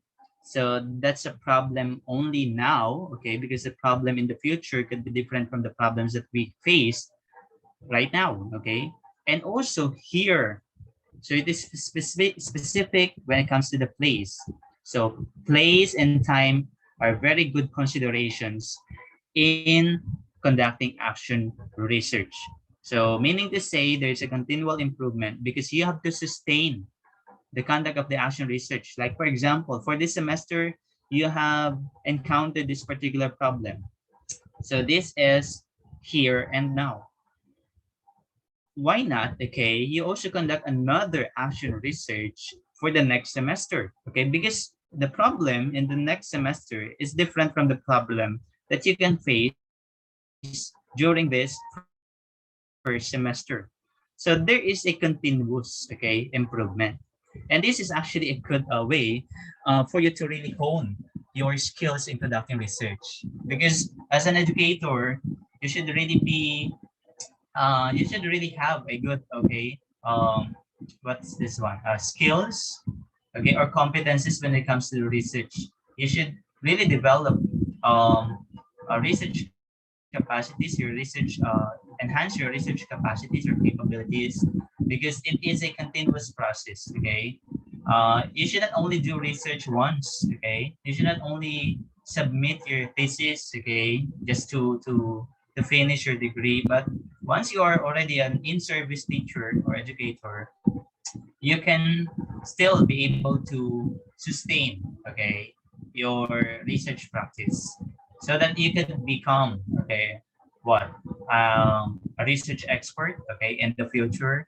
But most especially, what you always do, what you should always do is to publish, okay, your paper, because it wouldn't be too significant if you just utilize it within your school setting. That's the reason why in the latter part, or in the last part of this presentation, I'm going to share with you what could be some publication opportunities that you can conduct, okay, once you finish your actual research, right? So that could be more meaningful, okay, to say when you publish your paper, right? So next is this an interactive action and research process that enables practitioners to get an idea of what they and their learners really do inside the classroom, okay? And also teaching learning in the classroom can be better tailored to fit the learner's needs. Okay? Better tailored. So we're talking about different interventions. Now, let's get to know about the different issues in the Philippine education sector for possible action research. But before I begin, okay, I continue with this slide, okay. I want you to participate again in uh, in another, okay, slide presentation. So let me just prepare it, okay. So are you still there? Okay, listening. Okay, let's find out here in the Slido. So please join. Okay. Before we continue with the different issues in the education sector, Philippine education sector, please join first in the Slido.com again. So we have here another set. So use the code 445003. Okay, can you see the screen? I think, right? Okay. So let me just play this one so that I get to know, okay, who among the participants are participating already in this poll. Now, I would want to elicit, okay, your ideas with regards to the particular issues in the education sector that you do think can be solved by conducting an action research, okay? So anything that comes in your mind, okay? Maybe you're just service teachers right now, but I know for sure that you can already think of particular educational sector issues, okay, in the country that should involve action research for this to be solved, okay. Maybe the different issues or problems that you encounter in maybe your university, okay, or your classroom environment, okay. So please join this. So no one is joining, okay. Are you still there? Please join. So there's no answer yet, okay. I'm just going to wait. So what particular issues in the education sector do you think can be solved by conducting an action research?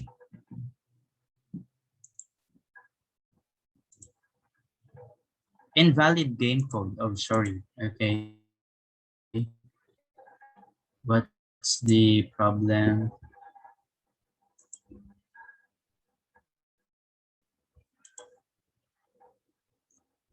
Is it an invalid game code? 445003? It's not, okay.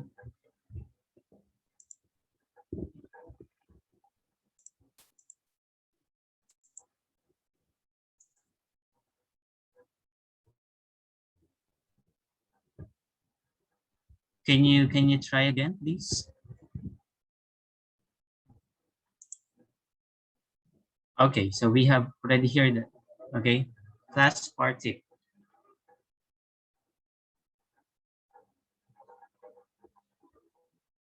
What is this? I think this refers to the class participation, is it? Okay, so the game code is now valid, I think so. So we have two responses already. We have teaching strategies. Can you be more specific? Okay, so there are already, okay, answers about teaching strategies. So this dominates that one.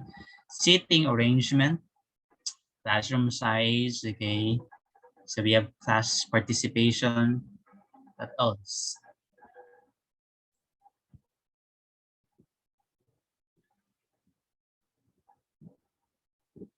Okay, so we have classroom management.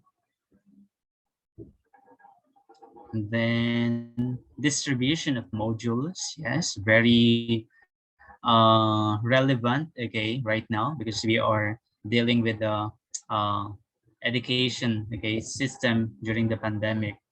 So there is a distance learning, okay, modality. So we have bullying as well, okay, it's commonly present in the classroom environment. Then we have also lack of facilities, okay?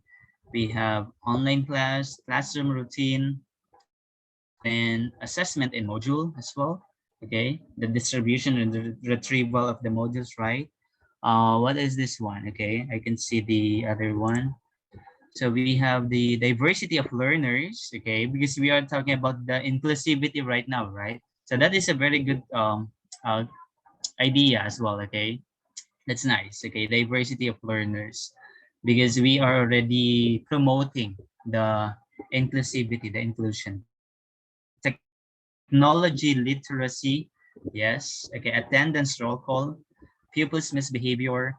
So you also teaching strategy and performance, I think, parental involvement, identifying strategies. But most of you answered teaching strategies and classroom management, okay? What else? Did I miss something? Differentiated instruction, the DI, very good. Then, do we still have other answers? Okay, there are only 14, okay, who answered, to participate. How about the other participants? Okay, is there additional answer here? I think there's another one. Um, Health awareness, okay, very good. Mental health awareness, yes. Okay, using what is that? Using effective assessment. Wow. So you have a lot of ideas about this one. So preparing for e-learning, though we are already done with the first year, right? Implementation of this distance modality. Upcoming face-to-face classes, very good. The OBTL of the class, okay.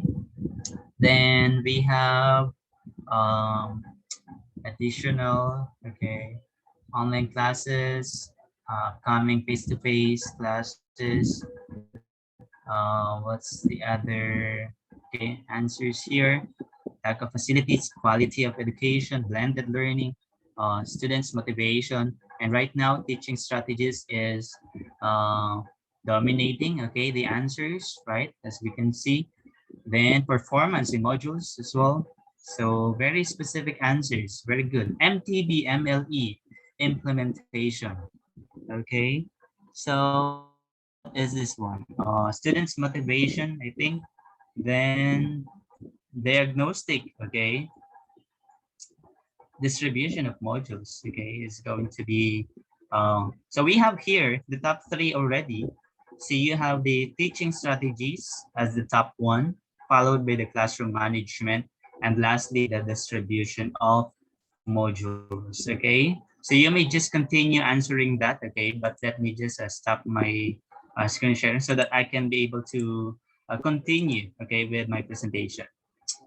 So you provided, right, the different issues, okay, that you do think action research could be able to solve these particular issues in the education sector. So let's continue. What are these different issues? So as teachers, okay, though it is not limited with the Department of Education because DepEd just oversees the basic education institutions in the country, okay, but we also have the CHED, and we even have the TESDA as well. That refers also to the part of the education sector. But we have the depth and action research. Okay, they conduct this one. Okay, so this is the most probably the one that you're going to utilize and follow once you become an in-service teacher. Most specifically, if you would be part of the basic education institutions, okay, or public schools, right, DepEd schools. So according to the DepEd, AR is a process of systematic, okay, systematic, because this involves about research. But another one here is it is a reflective inquiry, because action research, the unique part of the action research is for it to become reflective, okay? The reflective thinking, there should be a reflection right after the AR in order to improve the educational practices or resolve problems in any operating unit, okay, any operating unit. It could be within the school, the entire school environment, or maybe specifically your classroom only, or maybe your office, okay? So any operating units, it could be in the administration, okay? It could be in the research office and the, what is this, extension, okay? Extension programs of the school, or research programs, or maybe curricular activities, something like that. So the research topic or area should be taken from the basic education research agenda. So we are going to talk about the basic education research agenda of the DepEd, which are under the following themes. So they have the themes about teaching and learning. So you can think of a topic in the field of, or the area of the teaching learning.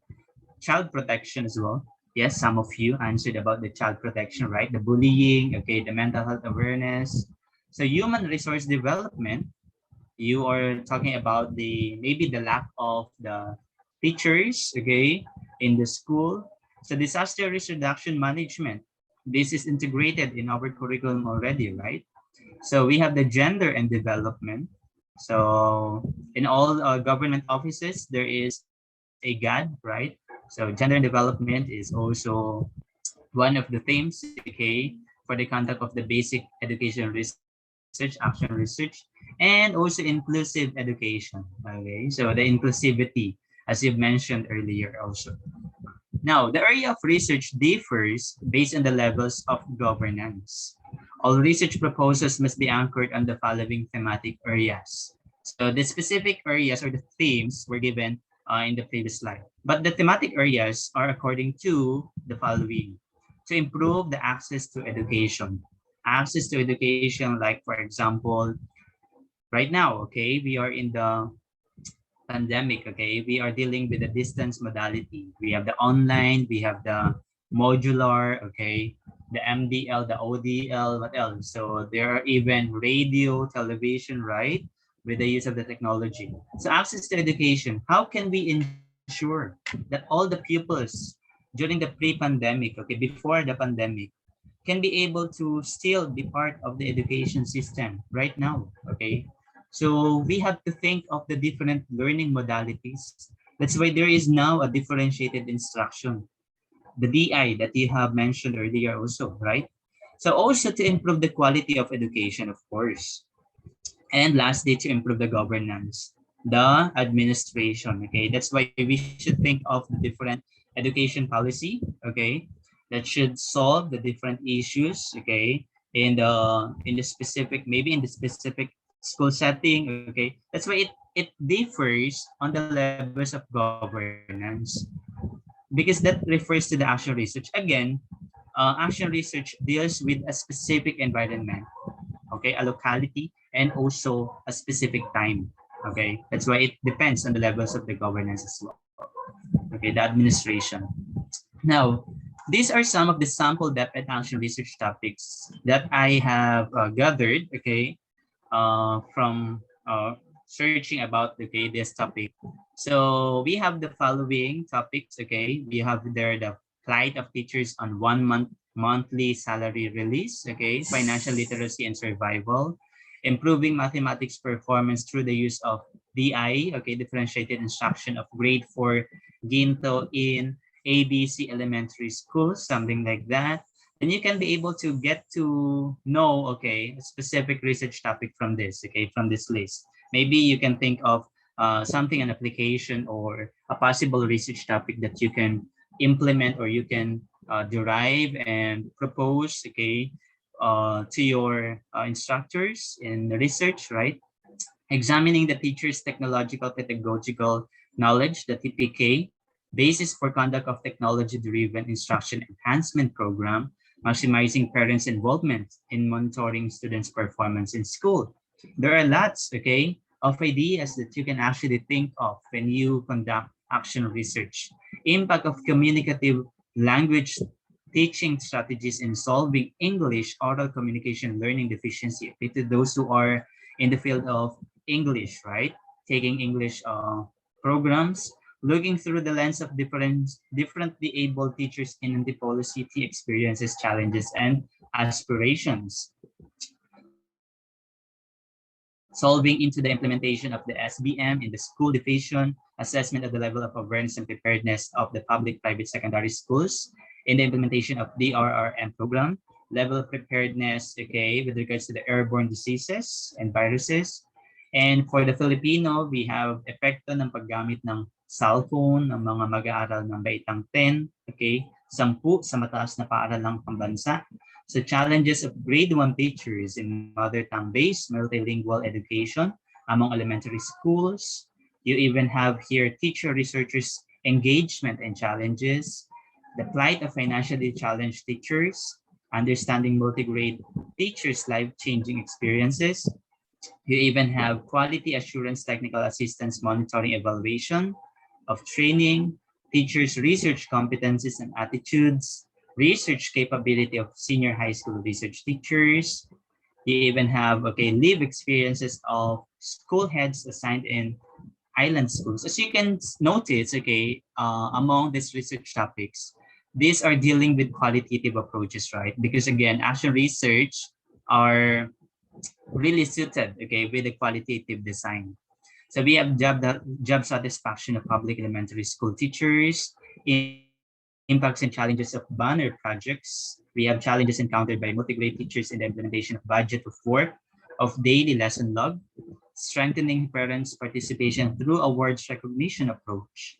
Then we have the ethnomathematics and the cultural activities of Bajaus in Tandag City, an ethnographic case study approach, which is a type of qualitative research design. So those are some of the educational issues, okay, in which the different topics, okay, can be able to give you the idea on what particular topic that you can be able to do once you conduct an action research, okay? So, yes. So those are the different topics, okay? Because I was planning to get to know your interesting topic as well. Maybe later, okay, during the open forum, we can discuss about it. Now let's proceed to the parts of an action research, okay?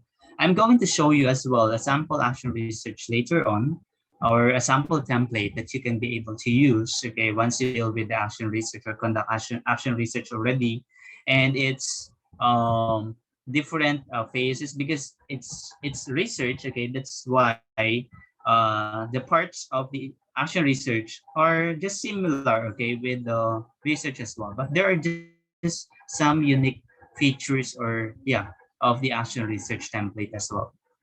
Now, parts of an action research has 4 core components. So core components, we are going to deal with this very important unique features, okay, of the action research. We have the first one, the action, of course, that's why it's known as action. Once you conduct action, you can now conduct research, okay, about it. After that is you can make a collaboration, and we have the reflexivity, okay. Though these 4 components, different components, they should be, okay, present in conducting action research. But it's up to you, okay, whether you would like to come up with a different order, okay, as long as these 4 components are present, okay, in conducting action research. Because in some cases, just like in my experience, I have conducted an action research in a way that I have provided an intervention first, okay. Of course, I have seen a certain problem first, okay, deal with a certain problem. Then I came up with this intervention. So I have researched first, then I have conducted the collaboration, okay. Then I have conducted the action, okay. And right after that is the reflexivity, okay, the gathering of the data. Now, you start with the planning, so identifying, informing the organizing, okay, or organizing. So you have to organize about the different action that you're going to conduct. Of course, you need to collaborate with the different people, okay, in order for you to do that certain program or intervention. Then you have to act the implementation. So it includes the trial, the collection, questioning. After that is you can gather the data. So you observe, okay, you collect the data. After that, of course, once you have the results, you should analyze it, report, and share the data already. And after that, there should be a reflection, okay? So reflecting the results, okay? Reflecting what they have learned, okay? What they have acquired from the certain program. So after the reflection, there should be an evaluation, implementation, and revisiting for the revision, okay, of the certain plan, okay, that you did in order to improve, of course, the action research that you have conducted. So it is also a cycle, okay, the same with the typical cycle of a research, okay, of a common or fundamental research. So the first step, okay, the action research process, the first step is making the commitment to inquiry. So this is a way of learning about your classroom, followed by a way of learning about yourself as a teacher. You should know first, okay, what are the different problems within your classroom? The four corners of your classroom. What's the problem here? Okay, online classes. Okay, what's the problem that you think about? Okay, during your classroom management. Now, what are the different your ways? Okay, as a teacher, your teaching strategy. You should know about yourself first. Okay, as a teacher. Then you use the 5WH question. You have the what, when, where, why, and importantly, how, okay, questions. The possible questions here is, for example, in your classroom, why do the boys, okay, or the male students in my class, then continue with that, okay? So you can have that possible question, okay, before you start, okay, with your inquiry. Again, it starts with the inquiry first. So starting points to identify an issue you would like to research according to Carrie Bruce in 2000. Sometimes it helps to use a variety of questions like, okay, I would like to improve blank. What would you like to improve, okay, in your classroom setting, okay? What's the thing that you would like to improve there? What intervention would you like to promote or to implement there? I am perplexed by what, okay, what different circumstances, okay, or situations I am really curious about. So something I think would really make a difference is what, okay?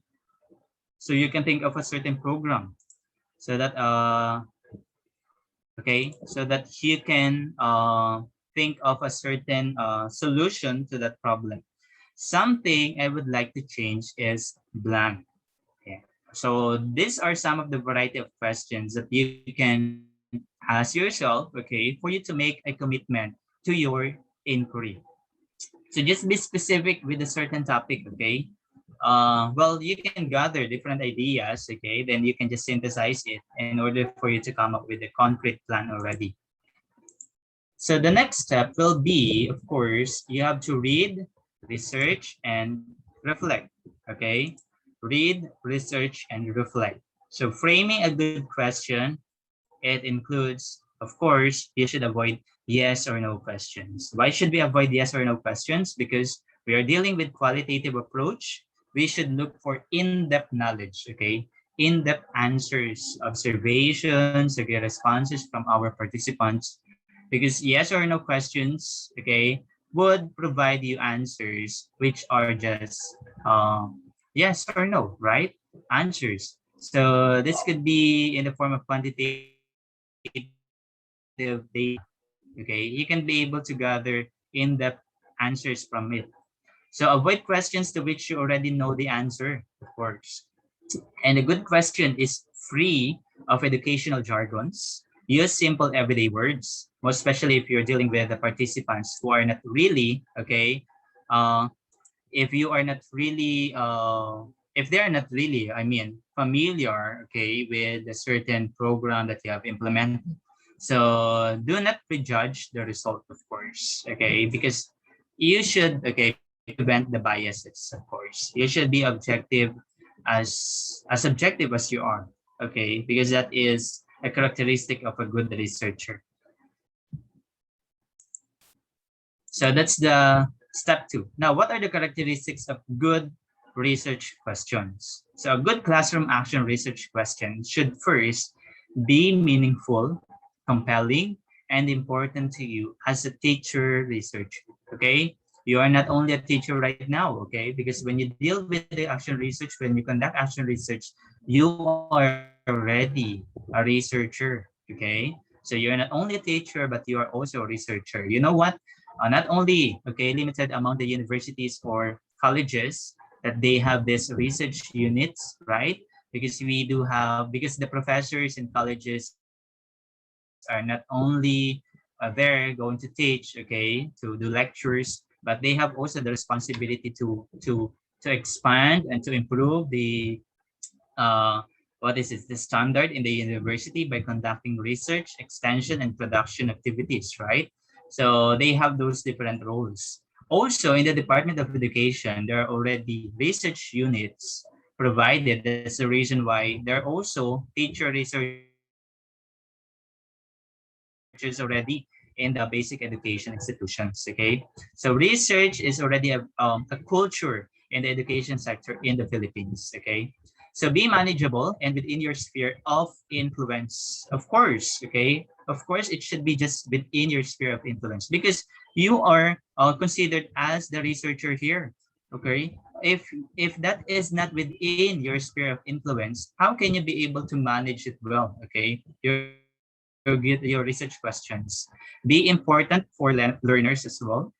Benefits your students by informing your teaching and curriculum, by providing new insights about your students and their learning, by broadening and deepening your perspectives, and also by improving your practice as a practitioner. So lastly, to lead to taking an action. So what action, okay, can you do? Can you implement? Or once you conducted the action, so what program can you do right after that so that there would be a sustainability of the project or the program that you have conducted? So in conducting a literature review as well, okay, in the step two, Holly, Arhar, and Castin in 2005 provided some of the suggestions. First is to read broadly and generally at first. Of course, you have to gather a lot of data. Then after that, you can synthesize. Read more narrowly. Okay, this is the tip. Okay, for that. Broadly, okay, this is what you're going to do. So you can look for more general, okay, knowledge. Then after that, you can narrow it down. Okay, so that you can think of the specific issue. Then when you are researching a novel topic that seems to have few resources, look for related topics and then synthesize them. If you are encountering a problem when it comes to the literature review that are available with regards to the topic, then you can probably look for just related topics, okay, and synthesize it. Then you can consult primary resources as possible. Because again, primary resources are very important, okay, in conducting literature review, though secondary resources are also, okay, very important because we are dealing with the research articles as well. Though primary resources, just like the interview, okay, primary data gathering is very important because you are, there is no analysis yet here, okay, because you deal with fresh data, fresh ideas, okay, from the primary sources of the speaker, okay, the resource, okay, speakers or the participants, the key informants. You should ask for help. Read enough to get started, but not so much that you become too exhausted. So this is the common problem in conducting research. Okay, you do a lot of things. Okay, the reason why you have the Gantt chart, you have the schedule. Okay, you don't have to do everything uh, on one sitting. Okay, you can't do that because you could be too exhausted and you might be discouraged, okay, to continue your study because you are already uh, you're not well motivated already, okay, because you are too tired with that. And also, most especially, read with a critical eye, okay. You should apply your critical thinking, okay, critical thinking skills, okay. You should not only be creative, but you should also be a critical reader, okay. So the step three is make changes or try a new idea. So what are you going to do? How will you measure the result? This is now your plan already. Identify the data sources. Why are we collecting the data? How are the data related to the research question? What kind of data will yield the best information, and what counts as data? Because again, in conducting research, not all the data, like for example, a raw data, not everything, okay, is considered as data in order to also, what is this? You're going to input, okay, every data that you have gathered. No, that's the reason why you have to analyze statistically or thematic analysis as well. So what data will we collect? How much data will we collect only? Will data be easily or difficult to collect? And who will be using the data? Okay. So in the step 4, this is as simple as this: evaluate and reflect. So how can you be sure that your conclusions are fair and accurate? Okay. So if you're already in the part of your conclusions, how can you be sure, okay, if that is really fair and accurate? Though you are just going to consider, okay, the specific locality or the context or classroom situation, okay, that's why you can be able to really evaluate it easily, okay. That's why you have to reflect, okay. It's very important to reflect, because like for example, you have done an intervention, then this is the result or the conclusion of your study. You can be able to reflect because you're the one who is facilitating the teaching learning process within your school. You're the one who's managing the teaching learning process, right? That's why you can be able to reflect, oh, okay, so this is the problem, common problem that my students encountered because of my teaching strategy, okay? This is somehow, okay, for the education practitioners to reflect, to have reflective thinking, and to see somehow how they can be able to change and enhance their teaching approaches, okay? Then number 5, improve or amend your practice. So questions here: how will I do things differently? So after your reflection, what have you learned from the project? Have your questions been answered? How will you share the results? Okay, are you going to present your results in a conference? Are you going to publish your data? Okay, could they be useful to others in your school? Not only in your school, because you are talking about the classroom, right? Can you be able to share that? Could it be useful also for your other co-teachers or your colleagues within the school, or maybe in your community, in your division office? Okay. So importantly, implementation of the action program, of course, here. So once you conduct the intervention, then after that is there an action program that you can implement? And you have to take note of what are the implications of this action program among the stakeholders of the research, right? So you have to take note of them, okay? You have to consider every individual, okay, which is part of the research process. Now, those are the different steps, okay, in conducting the action research. Now, what should we include in an action research report? In brief, action research is more like a cyclical process, right? With the reflection upon your action, because this is the additional one, okay? And this is the unique characteristic of action research. And research findings affecting the changes in your practice. Once you reflect, there would be changes in your practice right after that. It is not in a way that you conduct the action research, then after that is you would just do that, you would just keep on doing what you've done, okay, previously. Okay, so it means to say that action research was not really helpful, okay, or was not effectively utilized, okay, right after conducting the research. This may lead to extended questions and further action as well. It is sustainability, okay? So this brings us back to the essential steps of the action research. You first identify the problem, you devise the action plan, then you implement the plan, and finally observe and reflect upon the process. Okay, so let's now proceed to the next part.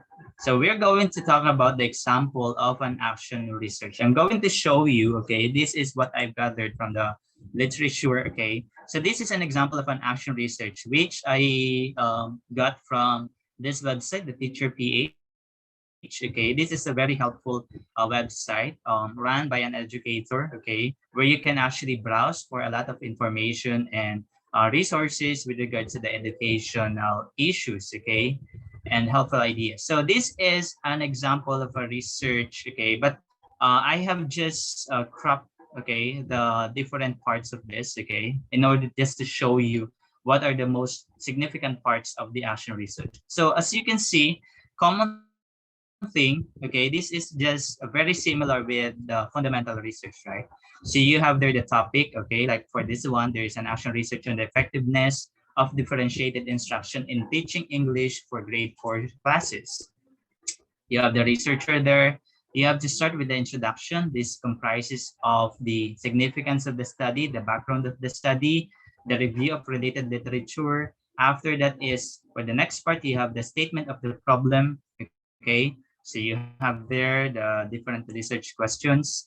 You have the hypothesis, okay, if you have one, okay, but for the case of the action research that deals with qualitative approach, then you may just disregard the hypothesis, okay? So the SOP could be an alternative for that one, okay? So we have the fourth one, the methodology. So it comprises of the participants, the research design, and then the procedure, okay, how you're going to gather the data and analyze the data, your sampling technique as well, the instrument, okay, the instrument that you're going to use, okay, or maybe the intervention. After that is you have the results and discussions. That's the part 5. So it depends on you if that will be thematically analyzed and presented, or statistically analyzed and presented using tables or figures or charts, right? So for the sixth one, you have the findings, okay, aside from the results and the discussion. So for the seventh one, you have the conclusion based on the findings. And for the eighth, you have the recommendation. So in conclusion, you are, by the way, answering the research questions, okay, the SOP. You have to provide it here. And after that is, of course, in each conclusion or in each SOP that you have derived a certain conclusion, you have to also come up with a certain specific recommendation for that, okay? So for improvement, right? Then lastly, of course, the most important thing is also the references, where you got the different resources, okay? The information, the literature review, okay? Would it be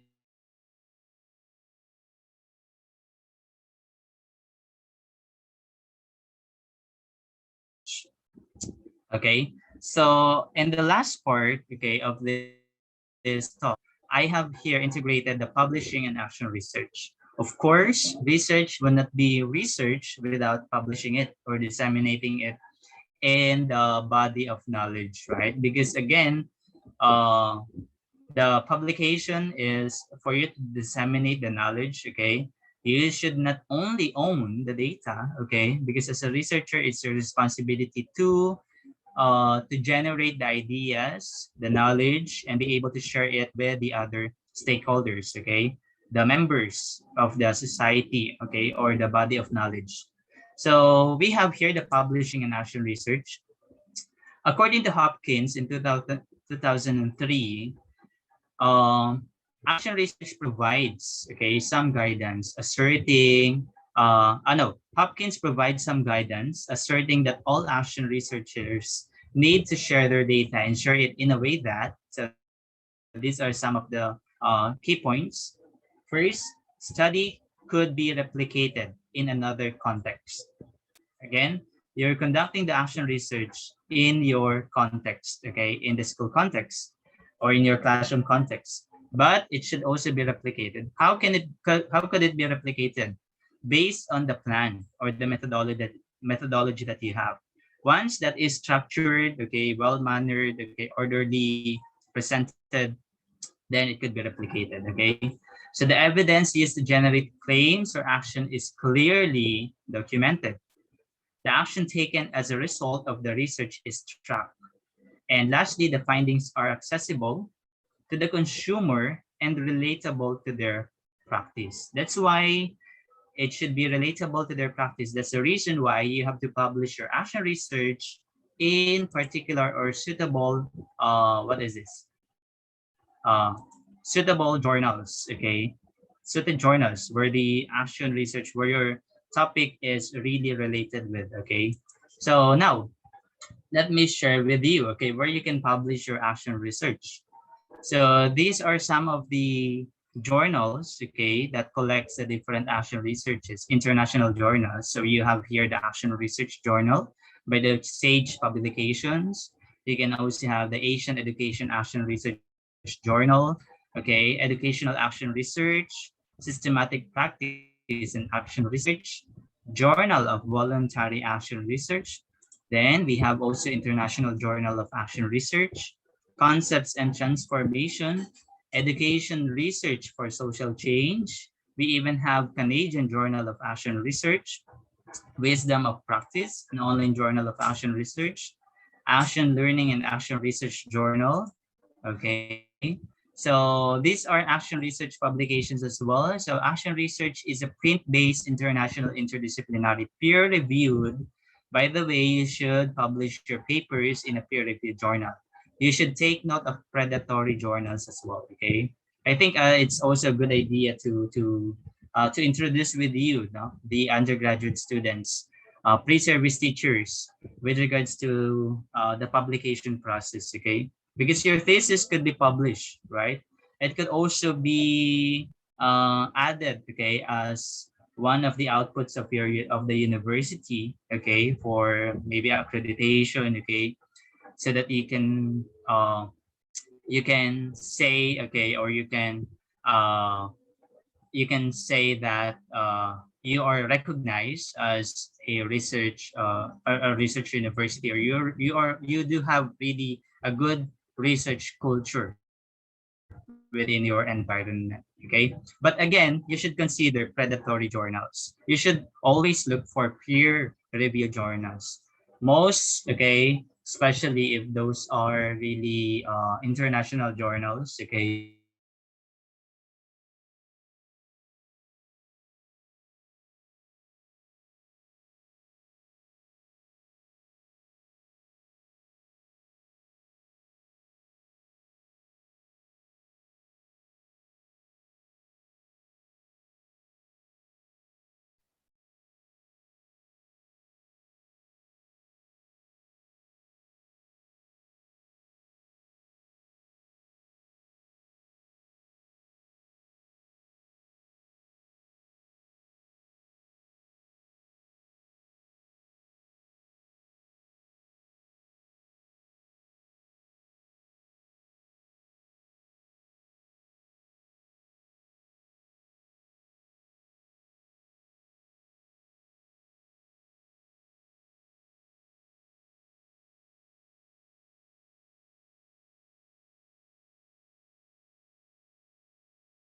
So I think Sir is having technical issues. So while we are trying to fix that, we would like to inform everyone that the evaluation form of this webinar will be the basis for your attendance and e-certificates. Make sure to fill out completely using your institutional email, and the link will be available in Zoom chat and Facebook Live comment section.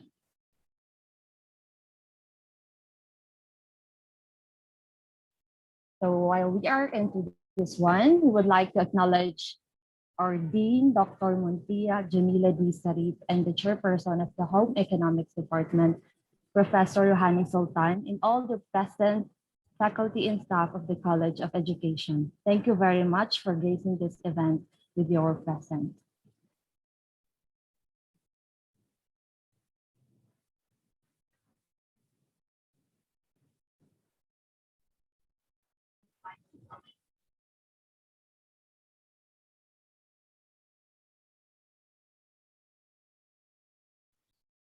So for a moment, I am trying to contact Sir Chris. Sir Chris is disconnected just for a few moments. So to our dear participants, we would like to ask for your patience and let's wait for Sir Chris because I think there was a technical problem.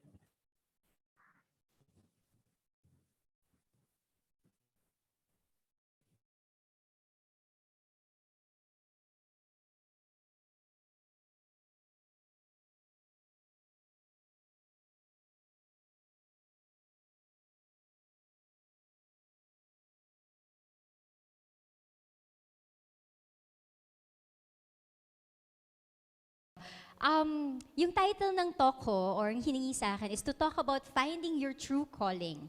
So, how are you today? Sino po ditong masaya? Taas lang po tayo ng kamay. Tas kaway. Okay. Maraming masaya. Very good organizers. They're happy. Inspired. Okay. Sino po ang inaantok? Kasi after lunch na. Okay lang po. Okay lang po aminin. Sino naman pong energized? After mag-Zumba, di ba? Sino naman po ang pagod na? Kanina pinag-uusapan, may napagod po ba dito? Parang ang mga kababaihan walang pagod eh, di ba? Sino pong excited pang marinig yung mga kwentong susunod? Okay, sige. Parehas tayo excited. So, gusto ko lang po magpakilala ulit, pero mabilis lang, kasi 10 minutes lang po yung binigay sa akin. Ako po ay 7 years na pong nagtuturo. If you count this year, this coming school year, it will be my 8th. Pag sinabing 7 years, hindi na po ako ganun kabata sa teaching profession, hindi rin po ako ganun katanda. So para akong teenager pagdating sa teaching profession. And each of us in this room, we chose to be in our professions. Tama po ba? Kahit nasabihin mo, wala namang opportunity kasing dumating, ito lang, so kinuha ko na. Pero, pinili mo pa rin. Tama po? Pero, kahit pinili natin siya, kahit ako pinili ko maging teacher, dumarating yung pagkakataon.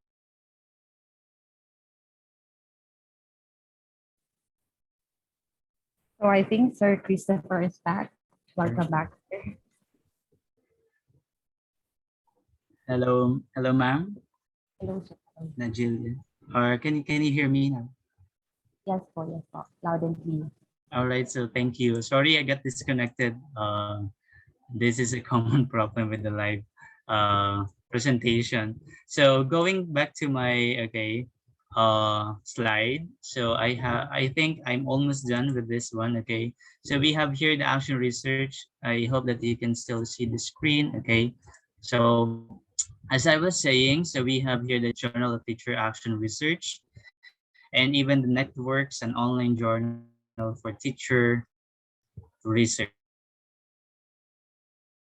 Okay, so these are the different journals that you can consider once you publish your action research, okay, in the future, once you're done with that. So you can just take note of their, you can even just have a screenshot, okay, of this, then you can probably consider, okay, these different journals where you can submit your research outputs, action researches. So with that, so these are the references of the study of my, again, talk with regards to the essentials in writing and action research. Okay, and okay, before I end, I would like to give, okay, an ending, what is this, idea with regards to which step have you reached today. So this is not referring to the action research or to the research that you're currently doing, anything, okay, that you have set in your mind with regards to what you're currently doing, okay. So which stage are you already, okay. So I just got this one from the dailycodes.com. So are you still here? I won't do it, or I can't do it anymore. I want to do it. You have the motivation. Then you are asking yourself, how do I do it? Then after that is, I'll try to do it. Then after you try that, okay, then you can probably tell yourself that you can do it and you will do it. And finally, hopefully everyone is ready in the stage. Yes, okay, you did it, okay. So when it comes to the dealing with the action research or any research that you do, hopefully we should achieve, okay, this final stage that we did it.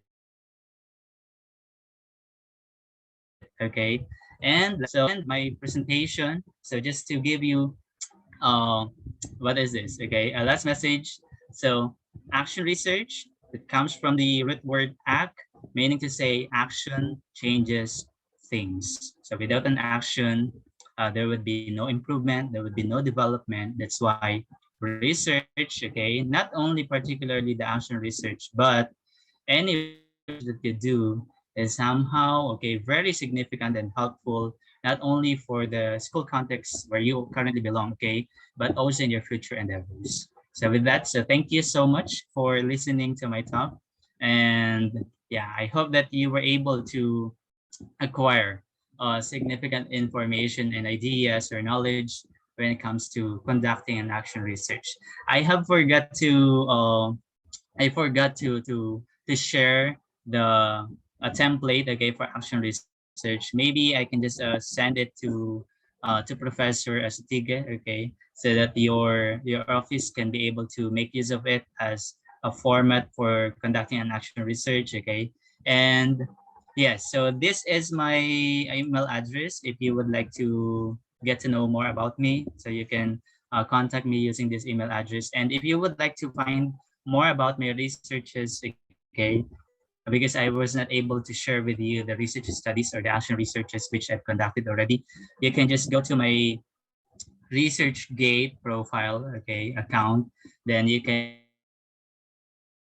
be able to get to know more about me when it comes to my research endeavors and accomplishments. So with that, thank you once again. Assalamualaikum, everyone. Thank you. Hands up. Thank you very much, Sir Inalag Ms. Kalam. That was a very interesting, interactive, and substantial lecture. I hope everyone is still up with us. Are we?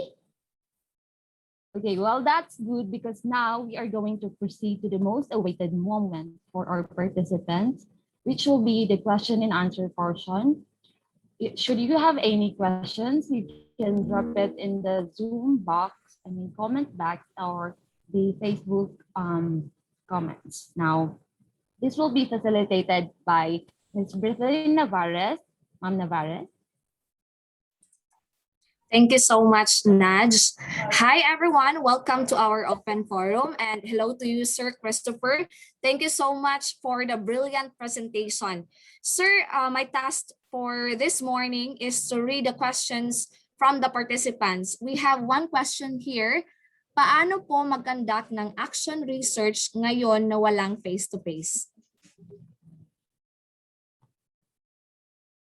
All right. Okay. So actually, that's a very good question. I don't know where it came from.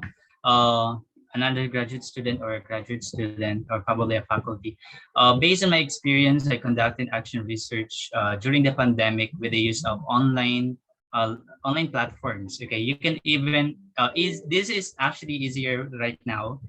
You can even gather data easier, okay, as compared with the usual data gathering that we do physically with the use of the pen and paper, right? Administration of that. Then for the cases of the, you can make use of, like, for example, MS Forms or Google Forms, for example, right? So you can make use of it so that you can easily gather the data if you're referring to the survey. But if you have to conduct an interview, there as well making use of the teleconferencing, okay, just like the Zoom or maybe a Google Meet somehow. Thank you. I don't know if you got my answer. Okay, we're able to understand the answer. Okay, thank you so much, sir. That was from Ms. Norhana Bascara. And this time, sir, we have question from Friendly Mark Andrino. This is a very long question, so let me read it for you, sir. Of the K-12 basic education program of the Department of Education, the mother tongue-based multilingual education was adopted as it is expected that learners will have a sound foundation in their first language, which makes learning a secondary or third language easy, allowing them to use the languages as resources to become lifelong learners. However, the policy implementation appears to be top-down since less attention has been given to the grassroots level where implementation of the program will actually occur. My question is, this is from Friendly Mar, can I use action research in exploring this area? How can I use action research in finding out the problems of teachers or educators with regards to the MTB MLE implementation and offer possible recommendations and interventions since teachers or parents are one of the key stakeholder groups who are often forgotten in the policy process despite the fact that they hold much power of carrying out the educational policy?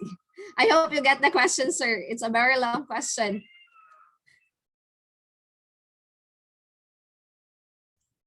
Yeah, okay. So that's actually a very long question. I don't know if I can be able to answer that also. Okay. Well, based on how I understood it, okay, since that you are in the field, to someone who asked that question, in the field of language, right?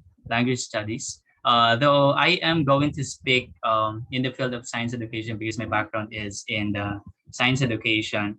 Though when it comes to the language, there is no actually limitation when it comes to conducting action research. Most probably, you can be able to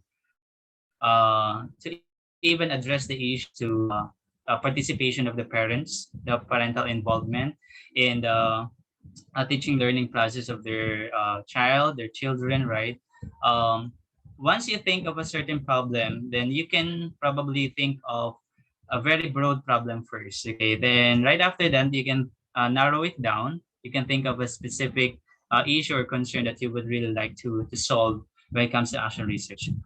Now, the main thing about action research is that you should really consider adapting or implementing a certain intervention.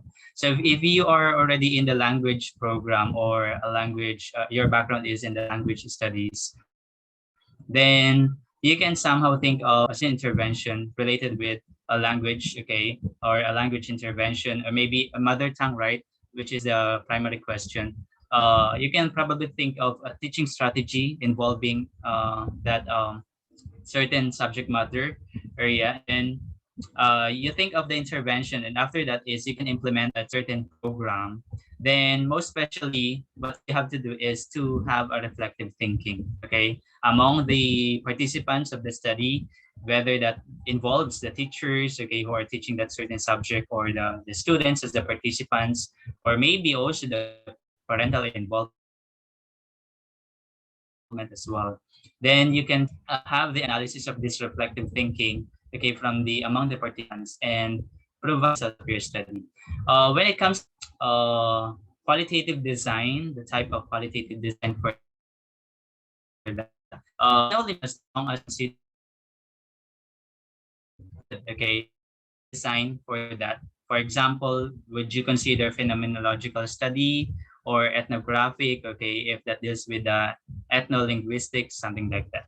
So you can actually play, okay, with the different designs as long as you are guided with, of course, a certain advisor for that research project. I hope that I got to answer your question. Yes. Okay, thank you so much, Sir Christopher. I hope, Mark, that answers your question. Okay, sir, we have here the third, how to identify or know if the research we conduct needs hypothesis. All right. Okay. So going back to the design, as I mentioned earlier, that uh, hypotheses are really appropriate, okay, for quantitative designs. When we are dealing with action research, it is usually done with the use of qualitative design, but it is not limited with qualitative design. You can even gather quantitative data with the use of action research, okay? So it is not limited with that. Now, hypotheses are used if you are making use of the quantitative design, like for example, a correlational, if you're going to get the significant difference as a descriptive quantitative design, or an experimental, okay, experimental approach is primarily used for action research as well, okay, because you are integrating or integrating different variables, okay, as your intervening variables for the intervention, something like that, okay.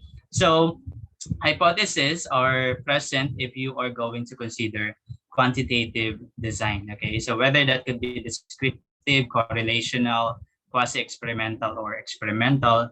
So for the case of qualitative design, you don't have to integrate what is this? Integrate hypothesis, okay? Because hypotheses are for quantitative, for statistical analysis. So instead, you can make use of thematic analysis of data if you are going to deal with qualitative design. Thank you so much, sir. Sir, we have another question coming from Amal Ansari. how can we measure the reliability and validity of our action research, especially ngayong pandemic? Oh yeah, okay. So that's a very good question as well. So because there are actually different problems when it comes to the gathering of data. Yes, we can conveniently or easily gather data right now because we can just implement that with the use, for example, of Google Forms, okay, or MS Forms. So we can't be able to track really, okay, if the data is valid or reliable because we just allow the participants, okay, to answer it in their different environment settings, right? Unlike in the face-to-face cases, like for example, you just go to inside the classroom, then you meet the participants there. You can probably ask them or maybe evaluate how they answer the questions, okay? So for the case of the online gathering of data, since that you are not there, okay, to answer their questions, or maybe it could be inconvenient for them to also ask the questions because we know that students primarily, once you provide them with a survey, what they usually tell you is that, sir, ma'am, is it part of our requirements, something like that, right? So it is inconvenient for them. So meaning to say, it is suggested that you have to really just provide questions which are very significant in your study. So you should not consider providing questions which would just allow them to be what is this unmotivated to answer, okay, or to get bored, okay, in answering the survey questionnaire. Then so that's the case of the reliability or validity of the data when it comes to the surveys or the quantitative survey. But when it comes to the qualitative one, for example, for the focus group discussion, since that you have the semi-structured maybe questions for the interview and focus group discussion, you yourself as a researcher can be able to validate whether that is still reliable or not because you are already there, you are speaking with the or asking questions among the participants. So it's easy for you to know if that is reliable or not. Yes. Thank you so much, sir. Now, sir, we have two more questions. This one is it possible to, sir, to conduct an action research in a longitudinal method? If yes, how? If not? All right. So longitudinal method. This refers to the, for example, a study which comprises of the which should be done for a longer period of time. So as I mentioned earlier, action research should be sustained. Okay, it is a sustainable approach for research. So meaning to say that our research problem in the current setting, okay, at the current time would be different from the problem in the future. Okay, like for example, from this first semester to another semester or another school year. So it means that longitudinal is really appropriate for this one because we are going to sustain the data. So what happens with the data? Like for example, we did that this year, then probably next year we did this study again. Okay, what happens with the what is this? The characteristics of the data that we could gather, dealing with the same research topic. So longitudinal is also an appropriate one for this case because again we are talking about sustainability of the research process. So intervention, so one intervention for now, another intervention, as long as we keep on developing or enhancing the certain research, implementation of the intervention program that we have, because again, problems right now are not really the problems always in the future. Okay, so we should always welcome different issues or concerns in our school setting or classroom context, right? That's Okay, sir, we have now one last question. This is from BS Ed Math. I cannot read the name, but the question is, can we use the modular learning approach in the secondary schools in our areas as possible subject for an action research? This is from Ronaline Caracol. sorry, ma'am. Can you repeat the question again? Sorry. Okay, sorry, sir. Can we use the modular learning approach in the secondary schools in our areas as possible subject for an action research? Modular learning approach, yes, instantly, because we can be able to compare the learning, the teaching learning process before the pre-pandemic. Okay, so because there was no modular learning approach before. Okay, so all of the students are attending the classes based in the physical classroom environment. So that is probably a good action research topic that we can consider, so that we can be able to provide or implement a certain intervention or program in order for the students to really learn and be engaged in the teaching learning process during the modular learning. So, but there should be a specific topic when it comes to the distance learning, because it comprises of the different topics, like for example, the assessment of the students' knowledge, the curriculum that they use, the parental involvement, the locality, like for example, the modules, okay, themselves that we use. So those could be the specific topics when it comes to this. So by the way, action research has no really limitation. As long as you can think of a problem, you can reflect, okay, from that problem that you thought about to solve, okay, and by implementing a certain intervention. So any problematic issue in the education sector, as a practitioner, you can actually probably think of an action research for it, okay? But just be guided with it is just based on a certain context, okay? So it is not generalizable, though you can be able to publish your data, still publish it, okay? That's the most important thing as well. Disseminate the knowledge among the other practitioners as well, so that it would be useful, okay, for the stakeholders, research stakeholders that we call it. Thank you.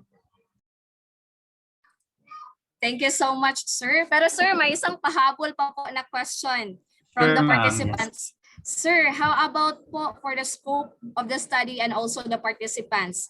How do we keep the samples for that if the study is in longitudinal? Okay, okay, yes, because when you deal with the longitudinal study, you should probably have the same sample, okay, the participants, yes. It it should really be a well-tracked study if you're going to deal with the longitudinal study.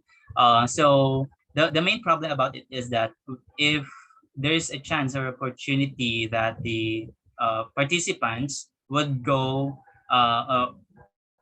maybe there would be an absenteeism, okay? Like for example, they would not be available anymore right after a school year, okay, and onwards. So that could be a problem. Then when it comes to the documentation of that, the scope of the study, it depends on you for how long you are probably going to study. It depends on the researchers. They should initiate whether how long, okay, the study would be implemented or conducted. Then the participants, it also depends on you based on the sampling technique that you're going to use. Because again, there's an appropriate sampling technique for each research design, and also it depends on the study as well. So, and keeping the samples for that, yes. So I think I've answered that already. So you have to make sure, of course, first that the participants are well informed that this is a longitudinal study. So that they would have the information and they would have the idea that, okay, I'm not only part of this particular study right now, okay, but I would also be part of the future study as well. So something like that. Yes, thank you. Okay, thank you so much, sir, for patiently and brilliantly answering the questions raised by the participants. Our time is over for our open forum. Thank you everyone for participating. Back to you, Ms. Naj. Thank you so much, Ms. Navarez. It looks like we have triumphantly covered all the questions. So at this juncture, I would like to request everyone to open their camera for photo ops. Ladies and gentlemen, I would like to request everyone to open their camera for photo ops. You can start beautifying or fixing yourselves.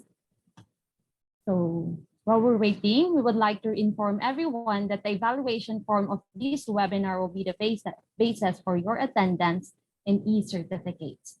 Make sure to fill it out completely using your institutional email. The link will be available in the Zoom chat and Facebook Live in the comment section. Thank you so much. Before we proceed to our photo ops. Everyone, please open your camera. We have two galleries. Okay, sige.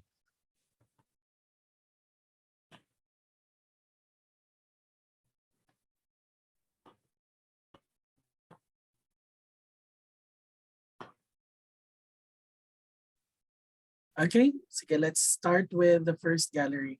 Smile, everyone. Next gallery.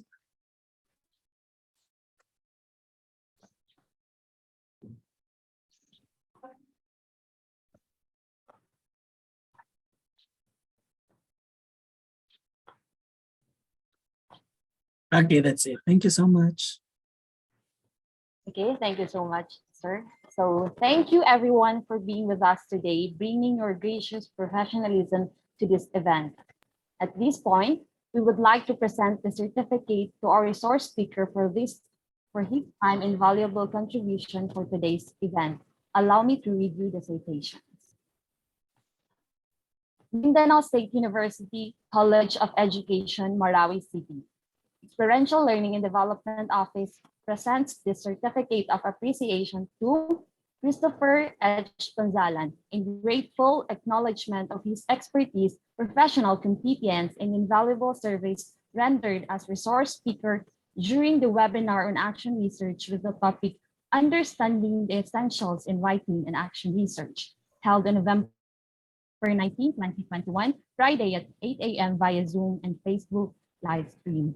Given this 19th day of November 2021, signed Professor Arnold B. Asutige, signed Dr. Montilla Jamila D. Sari.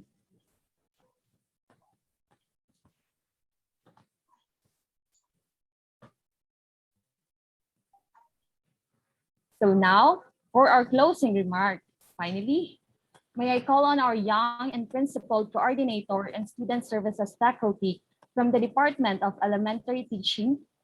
We have Professor Cherilyn Miez Mojica. Let's give her a round of virtual applause. This will be followed by singing of the National University Hymn. At this point, ladies and gentlemen, we are down to the most awaited part of this program, the closing remarks. First and foremost, I would like to express my appreciation to our resource speaker, Professor Christopher Ponzalan, for his excellent packed presentation of the topic and discussion on action research. Sir, thank you, sir. Surely your discussions into this interesting topic will be beneficial to all of us here and also to our ELC students, that are now starting their action research. So action research is very important because it helps teachers focus on one aspect of their practice they would like to improve, and also specific questions and a finite period behind each iteration. So this ensures natural pauses for reflection and planning, and it helps implement informed change. Before ending my closing remarks, I would like to offer a special word of gratitude to my co-organizers of the ELC faculty and students headed by Professor Arnold Asutige. And thank you also to our College Dean, Dr. Montilla Jamila Disarip, with her undying support of our college events, college faculty and students, also from Graduate Education Department, and participants for their valuable contribution to our webinar on action research with the topic Understanding the Essentials in Writing Action Research.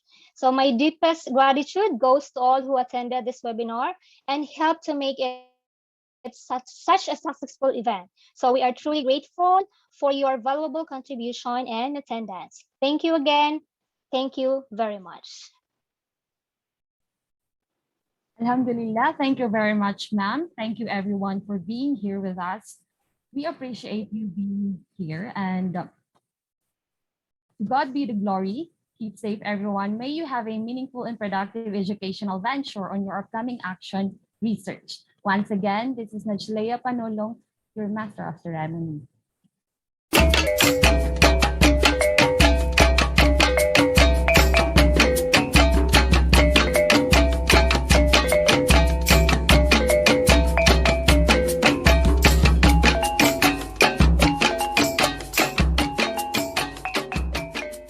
Sirahi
Thank you so much, Sir Chris. Kunsalan, salamat po, sir. Thank you, Salamat po sa mga everyone. ELC instructors. Salamat po sa inyo lahat. Salamat din and department chairpersons and coordinators. Thank Welcome, you. Nold. Welcome, Nold. Thank Salamat, you Ma'am kay Jane. Sir Ponsalan. Thank you, Sir Ponsalan. Thank you so much po, everyone. Assalamualaikum. Congratulations! Alaikum Mabuhay! assalam. Congratulations din po. Thank you so much. Thank you, students. Students, thank you.